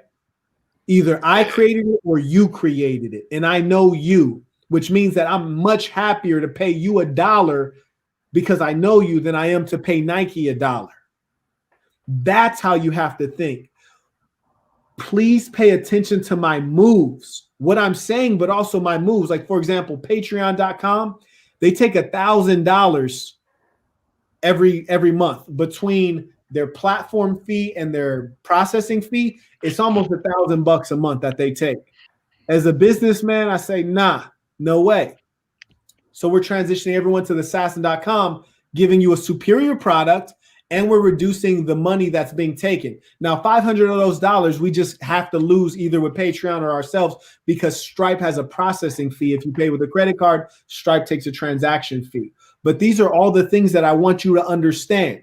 Anytime you are the talent, you have to figure out how to bring more money to yourself and stop giving it away to other people that are not adding value, right?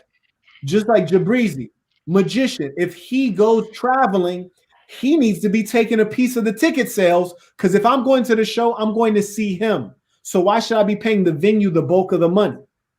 Facts.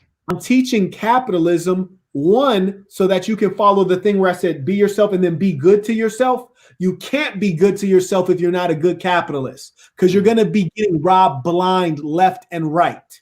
The only people who won't rob you blindly are the people who show love to you, the people within the assassin. Your own mama might rob you blind sometimes, you heard me? I ain't lying to you. Look at Eminem. Eminem's mom tried to sue him. Am I wrong? Nah, you ain't wrong. Your own wife might divorce you and try to take half your shit. Facts. What, you know what I'm saying? Like, so what I'm telling you guys is to be a capitalist, not to be greedy, but so that you can always be in charge of yourself. So that you can truly be free. At the end of that interview, I didn't play it, but Kanye goes off the wall and he's like, we all slaves. Y'all all slaves. You a slave to Nike. You a slave to this. You a slave to that. And I thought, nah, bro, you tripping. Ain't nobody a goddamn slave in 2020. You heard me? Ain't nobody a slave to Nike. You's a fucking fool, boy. You might be a slave because your mind is backward. I'm not a slave to Nike. If I want to put on my own shoes that I made myself, I can do that. If I want to put on clothes I made myself, I can do that. One of my next projects is to figure out how to build cars. I'm trying to fuck around with Elon Musk. You heard me? That's one of my 10-year project. I want to create a company that all we do is convert antique Rolls Royce into electric cars. That's all I want to do. You heard me? And then I'm gonna ride around the car that I made. So I say that to say there's so many things you could do, but always think about who loves me. Like, I don't want to overemphasize that, but you can almost never overemphasize that. Sometimes we think people care about us who don't really care about us. I've had females that I dealt with that I said, hey, come out and visit. They're like, no, why don't you come visit me? And then I had to scratch my head like, okay, shorty, I've flown out to your bum ass city and visited you once. You know what I'm saying? Like, I went to your nowhere city. The way you said that. You know what I'm saying? But I told Isn't you that so smooth? You heard me. I told you to come to Las Vegas, Nevada, the entertainment capital of the world, but you can't make it. That's not love. So you got to cut that hoe off because there's no love there. You know what I'm saying? Like, you have to value people who value you at the same level. Let me go ahead and merge in the Saint. Now, I believe in English, your name would be Ethan. How's the proper pronunciation? This is Hebrew. Talk to me. It's Eitan in Hebrew. Give me that one more time. I'm gonna need that at least 2 more. Talk to me. Eitan. Eitan. Got you. Okay, got you. How are you, Eitan? I'm great. Excellent. What's on your mind, boss? Yo, I just woke up. I didn't see anything, so I just wanted to show my face and ask you one question, if I can. Sure, absolutely. Like, you say so much knowledgeable things. Like, how do you remember all of it? Well, I'm often referencing this little book right here, which is where I write everything down. Intelligent, or let me say accomplished people are people of accuracy and details. So I always try my best to be well researched and to review things before I speak them. Even if I know something, I like to make sure that I know it. I like to be sure that there's 54 countries in Africa. I like to be sure that the per capita income of Albania is like, I don't know, maybe around 11,000, something like that. I don't know. I like to be familiar with these things, and it helps you when you write it down. So I could have very easily just played that video of Kanye West and then extemporaneously commented on it. I could have easily done that. But instead, I wrote notes on what I wanted to say before I started talking so that I could make sure that I hit all of my points. You see, even though I'm good enough to speak without notes, I still took the notes. People who are high performers, everything that they do behind the scenes when no one's looking, that's what makes them great, because their work ethic is superior to everyone else's. Floyd Mayweather was not a great boxer because of talent. He's a great boxer because of talent plus tremendous hard work. He's going to the boxing gym 2-3 times a day. He doesn't drink alcohol. He goes to the club and doesn't even drink alcohol, even though he's ordering bottles for everybody else. He owns a strip club, but doesn't spend a lot of time there hanging out, right?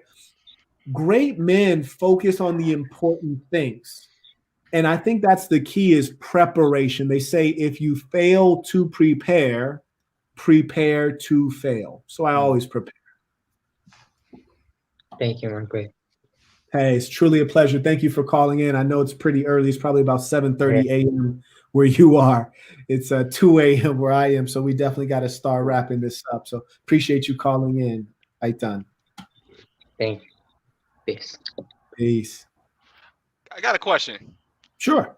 All right. So look, I'm over here training employees, and I remember you were talking and you talked about how only 20% of the people in a business will actually pick up the heavier load, right? They will be the top performers. I believe this is you that said this in a recent video. And right now I have so many people, and the hardest thing I'm trying to teach them is how to be self-sufficient. Man, I had one dude last night. He called me 5 times, right? And like, yo, the first time he called me was to ask a simple question about just to see what I thought. Then I started to help him process the idea. Then as the idea was being processed, he called me again, and I didn't pick up. Then he called me again. And I was like, I'm gonna pick up, see what he needs. So then he's talking about like something that's on a form somewhere that we can all see. Then the 5th time he called me about how to film the idea we just talked about. And I was like, how do you want me to give my vision for something that you should have a vision for? Right? And I told him like, yo, bro, get off the phone with me, man. I'm not about to help you that much. Now, look, what is your best advice to help people whom you're training be self-sufficient? This has been a big thing, because the thing that I do, people got to be 100, like pretty much the more 90% self-sufficient. That's good enough. I feel like some of them are performing at like 40%. This is an age-old question among great men, because great men as leaders always have to have people following. And for you to accomplish and multiply your efforts, you have to have other people working on your ends. And Napoleon Hill, and people are often asking for book recommendations. Napoleon Hill is a fine author who has 2 texts that are epic. Number 1 is Think and Grow Rich, and number 2 is Outwitting the Devil. Those are both works that you should have read and should be familiar with. One thing that Napoleon Hill says, which is very true, and I've experienced this in many companies that I've run. So there are 2 types of people you don't want to deal with as employees or really in your life at all. Number 1, people who cannot follow directions. Number 2, people who can only follow directions. That's deep. People who cannot follow directions, and then people who can only follow directions. Sounds like you were dealing with the second, people who can only follow directions. They can't come up with novel ideas. They can't take the ball and run with it. We're in a challenging world, because on the first hand, following directions, you would think that would be easy. I told you what to do, just do it. Now, ironically, even as a leader, you have to follow directions sometimes. Me, I'm great at following directions. Sometimes I have to follow Bridget's directions, because she did all the research and she came to me and said, hey, I did the research. Here's what needs to be done. I got to follow directions.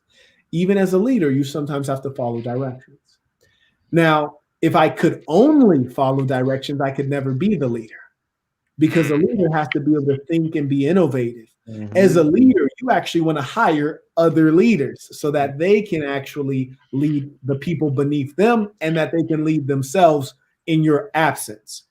The pimping would teach you that even a hoe has to be a leader at some level. And what he's trying to do is take his thinking, take his brain, so to speak, out of his head and place it into the hoe's head, so that as she goes on about her affairs, she asks herself, well, what would Jabrizzi have me do? Well, what would Jabri have me do in this situation? What would Jabri think of this? You see? And so they've implanted your leadership principles, style, and philosophy into their own mind, and they can use that to operate. Now, here's the challenge when you're talking about training. Some things you can train and some things you cannot train. You cannot train someone to be more intelligent than they are. You cannot train someone to have a pleasing personality. You cannot train someone to be a good listener. Either they are or they are not. You can train someone on how to use Google Docs. You can train them on how to use Adobe Photoshop or Premiere. You can train them on a technology. You can train them on a process, but you can't train personality traits. You can't train IQ, and you can't train emotional intelligence, which means when you hire, you don't hire for skills. You hire for character, personality, and disposition. So that would be my recommendation. But I know you got a lot of strong people on the team already, which is why you're so successful. And I've met some of your employees. So your good fortune is that you got enough talent on there. And I would say leverage that talent to bring in people like them. Okay. Flock together. That's facts. Yeah, man, you ain't lying. You ain't lying. One day, today was a crazy day. I actually witnessed for the first time in my life. I was like, some people can be doing what I'm doing for a very long time and not get it. Today, Marquette, it was a dude who thought it'd be a great idea for me to, like, 3 people to adjust his posture with a broom, a hanger, duct tape, and a Quaker Oats thing. He said this would be a great video. He said, we're going to adjust my posture with these things. I sat back and I was like, what? I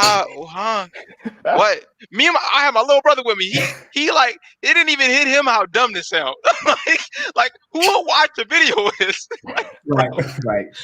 Bro, yeah, you're right. Some people, you can't train them to be more intelligent, especially that I witnessed that today. Yeah.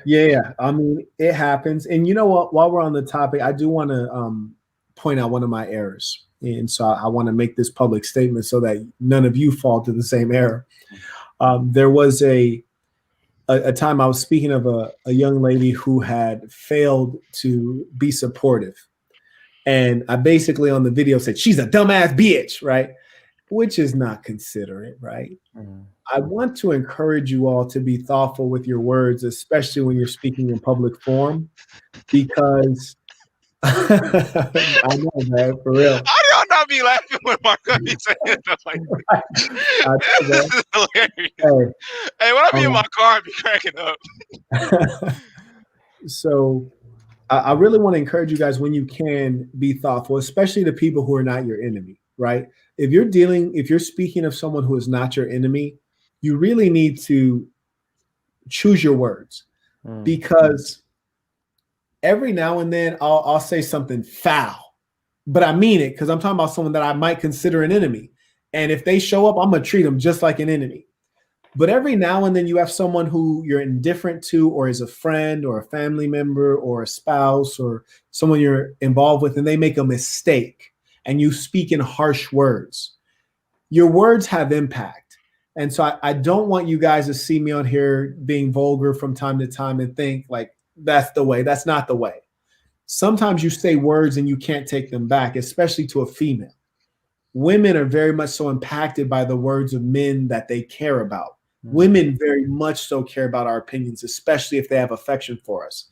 So I want to encourage you guys to be really thoughtful when you do share a word. Now, when I get on this platform, it's easy for me to start wilding out because it's an entertainment platform, and I'm trying to make sure that people are staying engaged. Now, if you were to hear me interpersonally, you're not going to hear me cursing and things like that because I'm not big into being vulgar. So I do want to point that out because a young lady did literally fly across the country to speak to me face to face and said, "You called me a dumbass bitch on YouTube," which is true. And I told her straight up, I said, well, the action I was referring to, that was a dumbass bitch action, but you're right. It's not quite right that I call you a dumbass bitch on YouTube, so I apologize to you. And as a man, you got to be able to know when you're fucking wrong. If you think you're always right, you're going to fall into the same trap that we were describing with Brother Kanye. It's called narcissism. You are a human being. You are imperfect. So I just want to let you know, there's nothing wrong with calling a bitch, right? Because you just call a spade, but you don't need to go be disrespectful, unnecessarily. Nothing wrong with calling a spade, but don't be disrespectful unnecessarily. Mm-hmm. Shout out to Avel. Did this man add another goddamn Avel in his name? I could have sworn it was just Avel. Two Avels. Avel, when I see your ass, man, I swear to God. Every time I see you got 4 Avels in his name.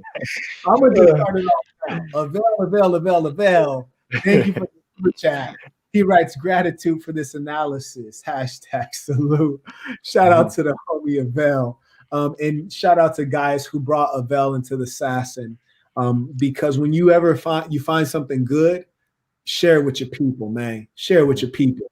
You best believe if I go to a good restaurant, I'm sharing it with my people, man. So always break bread with your people, whether it's the bread of knowledge or the literal bread of sustenance. Share with your people. Okay. Is it cool if I share 3 quick points? Go ahead. Hey, right, cool. go ahead. I was going to say I was going to leave real quick, not to interrupt. Got to go let an employee into the building, but this is great, beautiful. Love this talk, and thank you so much, Marquette, and thank you so much, Saints. Appreciate it. Love y'all. All right.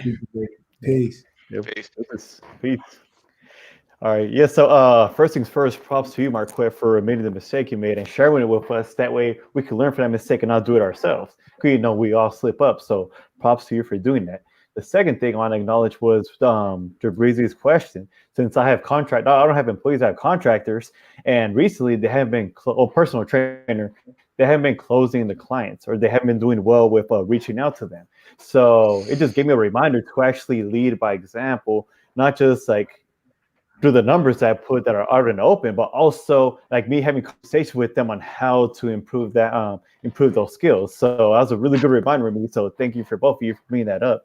And then it's interesting when you brought up the third thing, interesting that you brought up about leaders knowing how to be followers as well. Because guys and I were just talking about this on yesterday or on Monday. We were talking about it, how it's a must for everyone, if you're like a natural leader or developed as a leader, to know how to be a follower, when to follow, and the right people to follow at the same time. So it's crazy how all these things just came up at the same time. So I just wanted to bring that up. No, that's good stuff. And you know what? As a man, you always got to talk business. And I cannot emphasize enough that if you're dealing with a woman who wants to spend your goddamn money but don't want to help you make money, that's a side bitch. That's not a main bitch. A main bitch know how to help you make some bread. A side bitch just want to spend some bread. You heard me? And just treat her according to her worth. She's a rental. You heard me? You're paying the renter. And when she has no more value, throw her ass away. But a main chick, that's the kind that's going to help you enrich yourself. And the reason we always end up dipping into topics of leadership or business is because you all have to be businessmen. Even if you're a janitor, you have to be a businessman about how you conduct your affairs.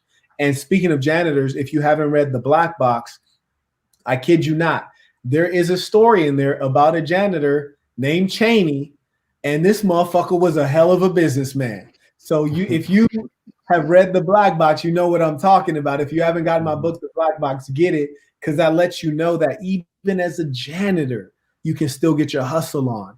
You know what I'm saying? Like, don't ever doubt yourself. Don't ever say, oh, I'm just this, I can't achieve, I'm just this, I can't make money. Hey, I personally knew a janitor that's making more money than a lot of motherfuckers that's watching this call right now. If you want to know how, get that black box. SX Moneymakers writes, super chat, 12 Rules by Joseph. Okay, so I'm guessing the super chat was from 12 Rules by Joseph. Okay.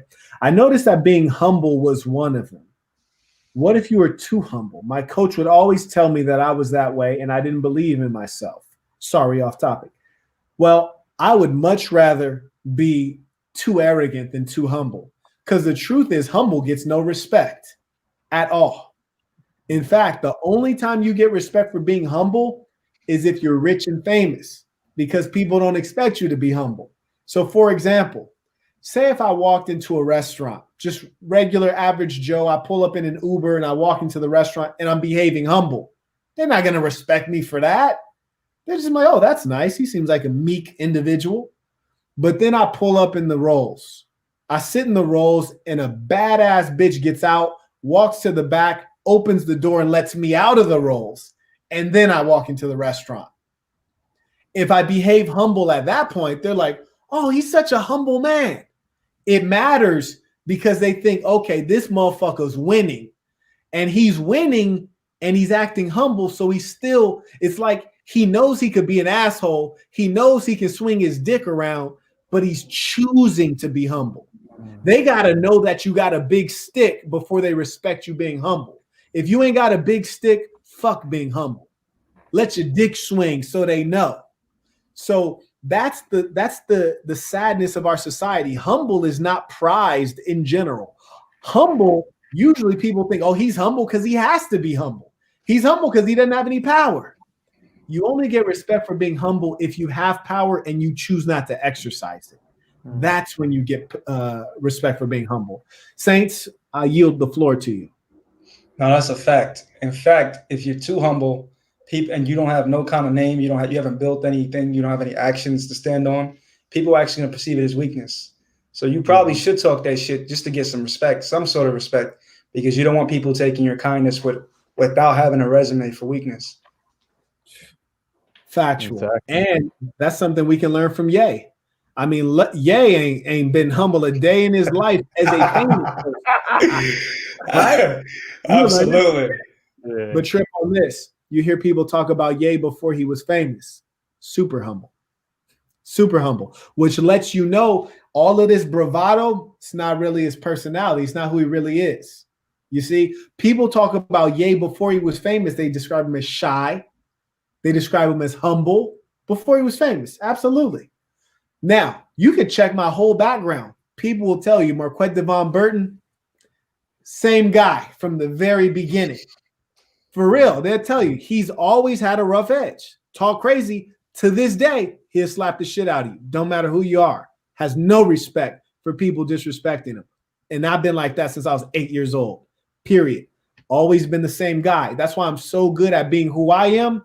And I know that it works. That's why I always tell you guys to be who you are. Because somebody gonna pull your card one day. Like people can pull Kanye's card. If he was on an interview with Beanie Siegel, Beans might say, yay, you was talking crazy to Sway on the interview, but I remember when we were on the Hard Knock Life tour and you were there, you was like super like quiet and humble and people were fucking with you and I had to stand up for you. When was all that tough talk then? He could pull his card.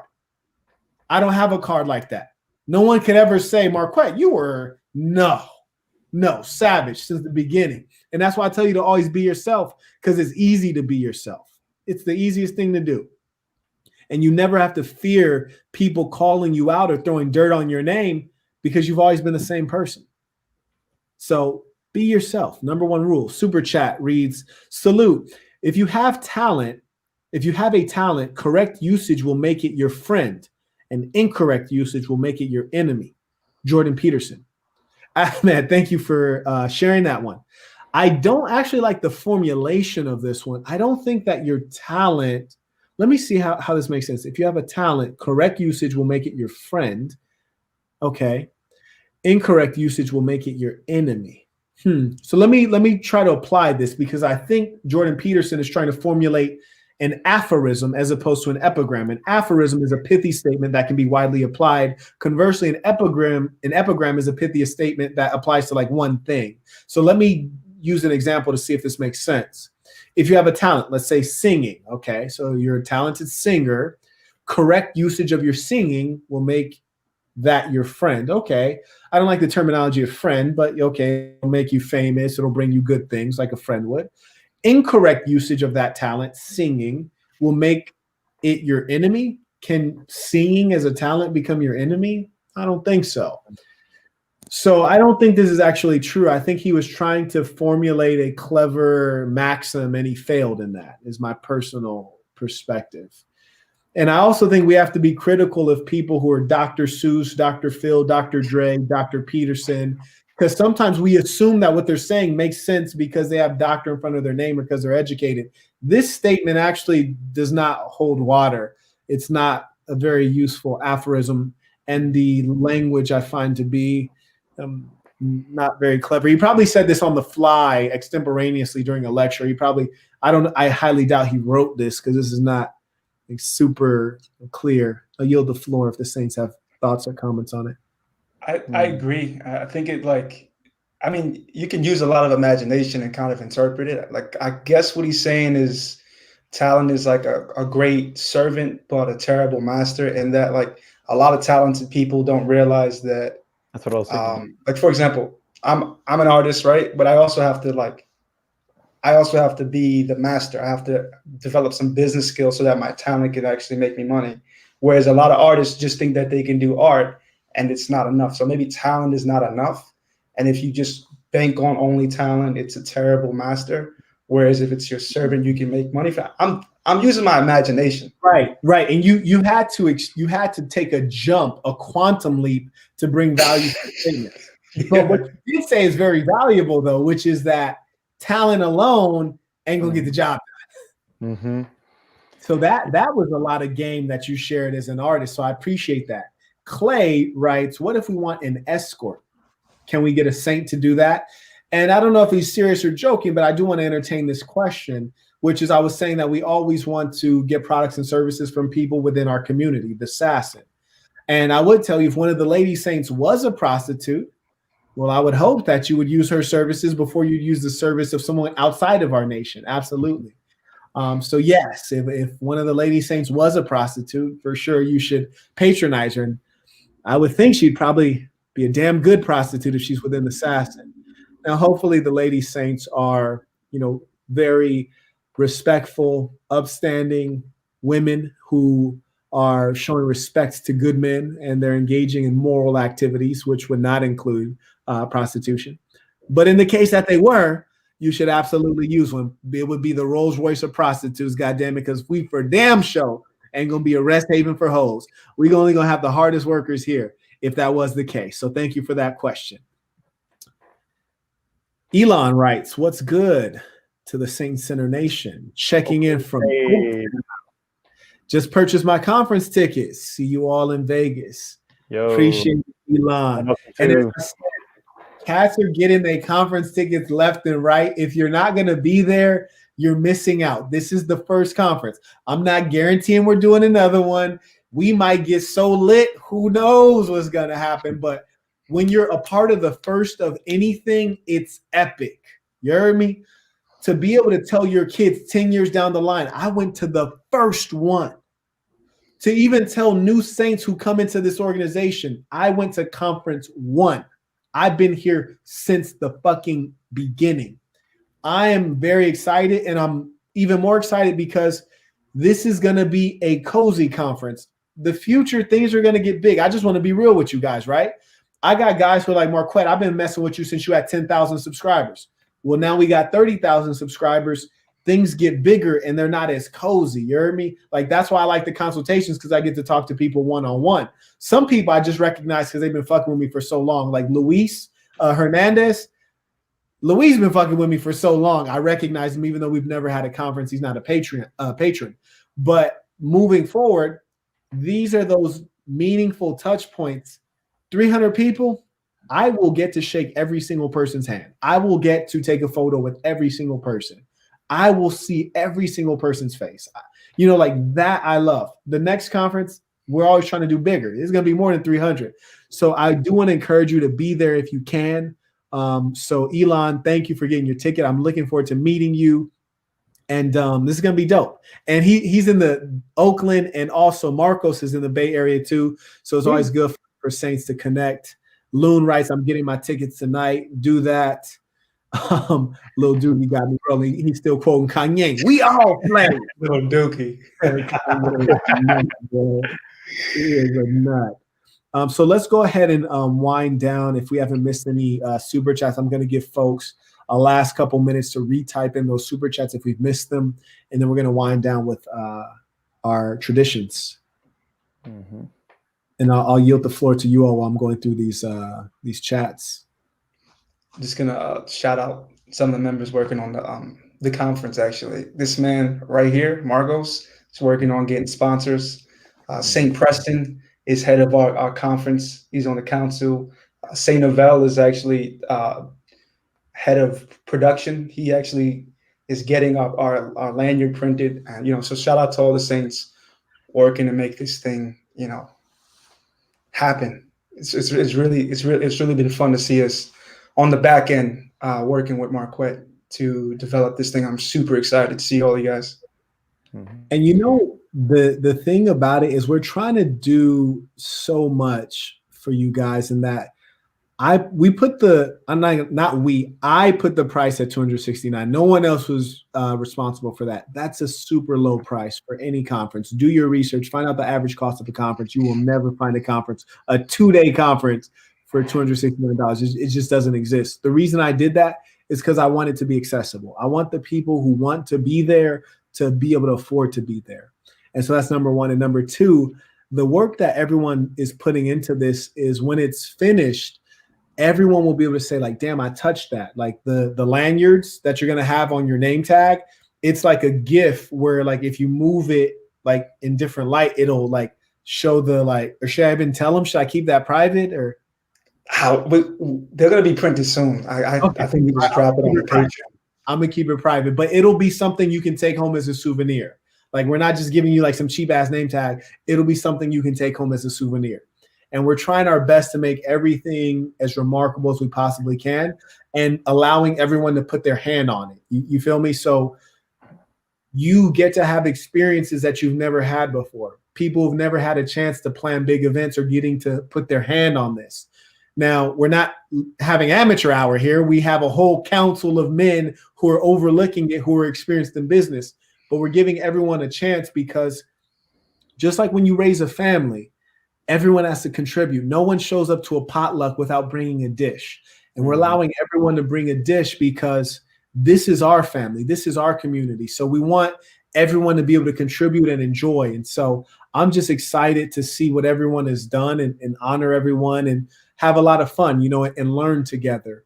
And I know that this knowledge that you gather in this conference, you're going to see me 4 or 5 years down the road, and you're going to tell me, Marquette, the value I got there, I turned that into a couple $1 million. And I had a dream last night, actually, that I want to share with you. I'm not going Martin Luther King on nobody, but there's this car. It's called a 300 SL. And I'm going to do a screen share real quick because fuck it. I want to show you this car. A 300 SL Mercedes. It's a Gold Wing. I just want you guys to see this car, and I'm going to tell you why. So there's two things. Number one, the antique Rolls Royce that I bought, it was a gift to one of the founders of NASCAR. And so one man gave it as a gift to another man. Now, do you gift a Rolls Royce to your friend? Well, only if you have a shit ton of money, right? When you get to the level of wealth to where you can use a Rolls Royce as a happy birthday card, that's serious wealth. I want all of you to have that level of wealth. I already have several of the Saints who also drive Rolls Royce, and that, to me, that warms my heart. Now, that might not be your car of choice, but I want you to be able to get one if you wanted one. You heard me? Money's not everything, but I want you to think big. And one day, I want to see one of you motherfuckers pull up in this car. Either it's going to be a gift to me or it's your car, but I want to see this shit because I can't afford it right now.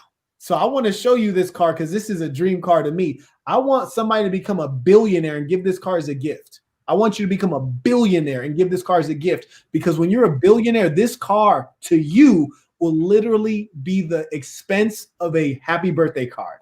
That's how much wealth I want you to have. So let me bless you guys with this real quick. This car is a gorgeous piece of art.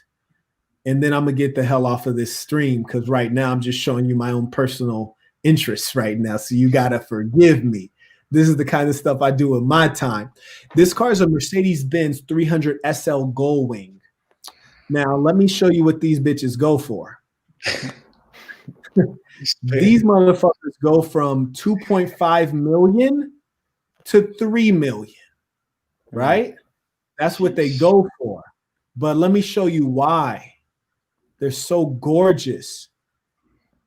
The fucking doors open at the top. Can you guys see this? Mm-hmm. Yep. Copy.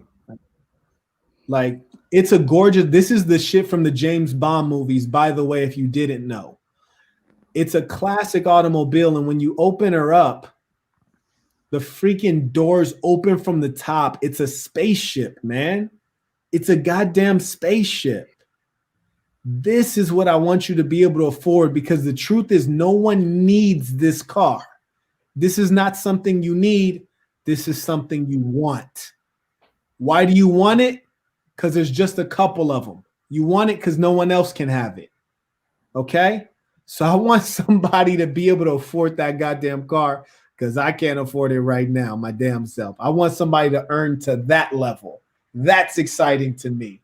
Anyway, Saints, I think we've hit all of your super chats right now, because no one's rechatted any super chats. Oh, I think I literally just saw one. Swiffer Wetjet, how could we forget about Swiffer Wetjet? He writes, this live just added the final layer to my day. Had a great workout, great work day, an empowering meeting I'm involved in every Wednesday. Much love to you all. Thank you, Swiffer Wetjet, just for showing up to give us some kind words. That is very saintly. That's how you will know that you have encountered a saint, when they just come through like a cool breeze, and when they leave, you miss that they were there. You wish they were still around. That's how you know someone is a saint. Swiffer Wetjet writes, got my ticket. He's coming to the conference. We've already seen like four folks already say that they either got their ticket today or they're getting it today. So these tickets are going quickly. Got my ticket. Anyone got a hotel suggestion in Vegas?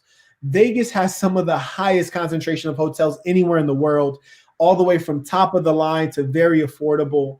You really need to be more specific. Like, the question is, like, do you want to spend $40 a night, $60 a night, or $600 a night? You can do it all on Vegas. You can spend $600 a night, or you can spend $30 a night. So give us a specific question. We can give you some specific recommendations. Guys, if you would remind me, I want to create an email address or a contact us form on the Sasson website, either conference@thesasson.com or a contact us form. Let's think about which will be better. But we do need to do that. And just real quick to that point, me and Preston are working on that sheet where they can just type in what they want, and then we'll just auto appropriate. Oh, this is a perfect hotel for you. It's like a dating app we're trying to make for hotels in the conference. So we're working on that. Absolutely. Bora writes, Marquette, in 15 years, I will meet you with that car. Bora, I want that to happen so bad, because I tell you, if you can afford to show up in that car, your money game is crazy. Because by the time 15 years elapse, that car is going to be worth $6-7 million. Because when you get an antique car, it is art. It's not an automobile. It is art. A 1967 Rolls Royce and a 2021 Rolls Royce don't compare. A 2021 Rolls Royce, you can crash that bitch and go get another one. There's tons of them. 1967 Rolls Royce, there's only like 9 of them. You understand? It's art. It can never be recreated. This 300 SL Gullwing, there are no cars that have the freaking doors that open that way, because it's illegal. It's illegal because they were deemed unsafe. So you can't recreate that car. It's art. It will appreciate. 15 years, that car will be $6 million. If you can afford that car and you can drive a $6 million car, I'm going to assume you got at least 50, 60 million in the bank. I absolutely want to see that. Speak light into this young man. I hope this young man achieves that. Dylan writes, show me them $30 to $40 a night hotels, fam. I'll be there. Dylan, they are there, but I do want to let you know there will be some working girls in those hotels. Absolutely.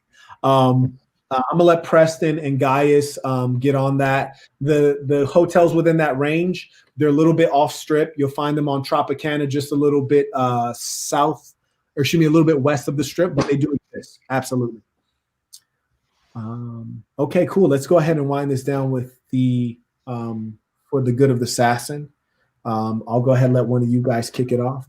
For the good of the assassin, super grateful just to be on here with Marcos, Jabrizzi, Marquette. Forget the other fella, but I know he was an artist, and I can see the waves through the do-rag, so I know he's doing his thing. I'm really grateful just to have this time to, I'm really grateful to have this time to talk to you. You know, this is priceless. I'd pay for this. I'm just grateful to be around this caliber of human being. I yield the floor. For the good of the assassin, man, again, full of gratitude, and shout out to Gaius for allowing me to be part of the council. That way I could also contribute to the assassin. And on top of that, for today, I learned so much. Just came from a different perspective when it comes to like mental health issues, especially for someone on a huge platform. And on top of that, all the digital game you dropped the past like hour is just mind blowing. It's basically having like, what I got out of it is having like a solid standard for yourself and just leading to that standard. So thank you for all that. Absolutely. For the good of the assassin, I know that we have something special here, a place where young men, boys, mature men can all come together just on the basis of good values, on the basis of supporting one another and pushing each other forward. We're in a community where it's not about one person, it's about everyone. We want to see everyone successful, and we're providing, like serious encouragement and support. The guys get together and talk amongst themselves. I'm not even there. Gaius has a relationship with Marcos. Marcos has a relationship with Daniel. These are all things that really speak to how we have organized this movement. This is not a thing like where people say,